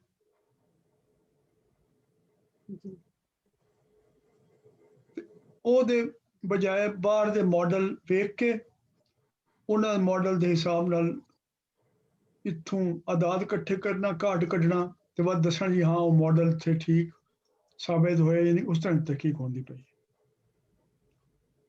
ਇਹਦੇ ਵਾਸਤੇ ਕੀ ਲਫ਼ਜ਼ ਇਸਤੇਮਾਲ ਹੁੰਦਾ ਸਰ? ओरिजिनल थिंकिंग नहीं ਸਾਡੇ ਮਾਸ਼ਰੇ ਵਿੱਚ। ਇਹਦੇ ਵਾਸਤੇ ਇੱਕ ਲਫ਼ਜ਼ ਇਸਤੇਮਾਲ ਹੁੰਦਾ ਕੋਲੋਨਾਈਜੇਸ਼ਨ ਆਫ ਮਾਈਂਡ। जी ठीक है ना। असा अपनी वक़्त, अपनी कदर वो खुद नहीं जानते, इससे खोज नहीं करेंगे। तो वो इल्म का काम ये होना चाहिए कि सानू वो इल्म पैदा होया साडे मुल्क में, साडी वस्तुएं वो मौजूद भी है, बड़े बड़े ज़बरदस्त काम होए हैं, लेकिन साढ़े जेडे इदारे बने हुए जिस तरह सरकारी इदारे ਜਿਹੜੇ ਵਸਾਇਲ ਉਹਨੂੰ ਖਰਚ ਨਹੀਂ ਕਰਦੇ ਪਏ, ਜੋ ਕੰਮ ਉਹਨਾਂ ਨੂੰ ਲੱਗਿਆ ਹੈ ਉਹਨੂੰ ਪੂਰਾ ਨਹੀਂ ਕਰਦੇ ਪਏ। ਲੇਕਿਨ ਜਿਹੜੇ ਤਾਲੀਮ ਦੇ ਹਨ, ਮੀਡੀਆ ਦੇ ਜਿਹੜੇ ਦੂਏ ਇਦਾਰੇ ਹਨ ਜਿਨ੍ਹਾਂ ਦਾ ਕੰਮ ਹੋਣਾ ਚਾਹੀਦਾ ਇਹਨਾਂ ਕਹਾਣੀਆਂ ਨੂੰ ਲੱਭਣਾ ਤੇ ਦੂਰਾਂ ਤੱਕ ਪਹੁੰਚਾਉਣਾ, ਉਹ ਵੀ ਆਪਣਾ ਕੰਮ ਉਸ ਤਰੀਕੇ ਨਾਲ ਨਹੀਂ ਕਰਦੇ। ਇਸ ਵਾਸਤੇ ਇਹ ਜਜਮਾਨੀ ਦੇ ਵਿਹਾਰ ਤੋਂ ਗਲਤ ਦੇ ਵਿਹਾਰ ਵੱਲ ਵੰਝਣ ਦਾ ਰਾਹ ਹੈ। ਉਹਦੇ ਉੱਤੇ ਕੰਮ ਵੀ ਸਾਡੇ ਲੋਕਾਂ ਨੇ ਕੀਤਾ ਹੈ। ਇਹਦੇ ਵਾਸਤੇ ਅੰਗਰੇਜ਼ੀ ਲਫ਼ਜ਼ ਹੁੰਦਾ ਹੈ ਅਨਸੰਗ ਹੀਰੋਜ਼। ਉਹਨਾਂ ਨੂੰ ਫਰੋਲਣਾ ਤੇ ਉਹਨਾਂ ਦਾ ਕੰਮ ਕਰਨਾ। ਮੈਂ ਇਹ ਦੱਸਣਾ ਚਾਹੁੰਦਾ ਕਿ ਸਾਡੇ ਆਪਣੇ ਵੱਡੀ ਅਟਕ ਹੈ ਕਿ ਅਸਾਂ ਆਪਣੇ ਕੋਲ ਸਿੱਖਣ ਦੀ ਬਜਾਏ, ਆਪਣੇ ਤਹਿਖਾਨੇ ਚਵਾਨੀ ਲੱਭਣ ਦੀ ਬਜਾਏ ਬਾਹਰ ਲੱਭਦੇ ਪਏ। ਇਹਨੂੰ ਬਦਲੇ ਬਗੈਰ, ਇਸ ਅਟਕ ਨੂੰ ਦੂਰ ਕੀਤੇ ਬਗੈਰ ਅਸਾਂ ਬਾਕੀ ਅਟਕਾਂ ਦੂਰ ਨਹੀਂ ਕਰ ਸਕਦੇ। ਅੱਜ ਦੀ ਗੱਲ ਇੱਥੇ ਖਤਮ ਕਰਨੇ ਆ ਤੇ ਹੁਣ ਮੇਰੇ ਖਿਆਲ ਸਾਡੀ 3 ਕਲਾਸਾਂ ਹੋਰ ਰਹਿ ਗਈਆਂ, 12, 19 ਤੇ 26 ਮਾਰਚ ਨੂੰ। ਮੈਂ ਅੱਜ ਅਗਲੀ ਕਲਾਸ ਵਾਸਤੇ ਜੋ ਪੜ੍ਹਨ ਵਾਲੀ ਚੀਜ਼ ਉਹ ਅਪਲੋਡ ਕਰ ਦੇਸਾਂ ਤੇ ਤੁਸੀਂ ਅਗਲੀ ਦਫਾ ਇਹਦੇ ਬਾਰੇ ਸੋਚ ਕੇ ਆਉਣਾ ਤੇ ਗੱਲ ਕਰਨਾ ਤੇ ਬਾਅਦ ਗੱਲ ਹੋ ਸਕੇ। ਠੀਕ ਹੈ ਜੀ ਸਰ, ਥੈਂਕ ਯੂ। ਖੁਸ਼ ਰਹੋ ਜੀ।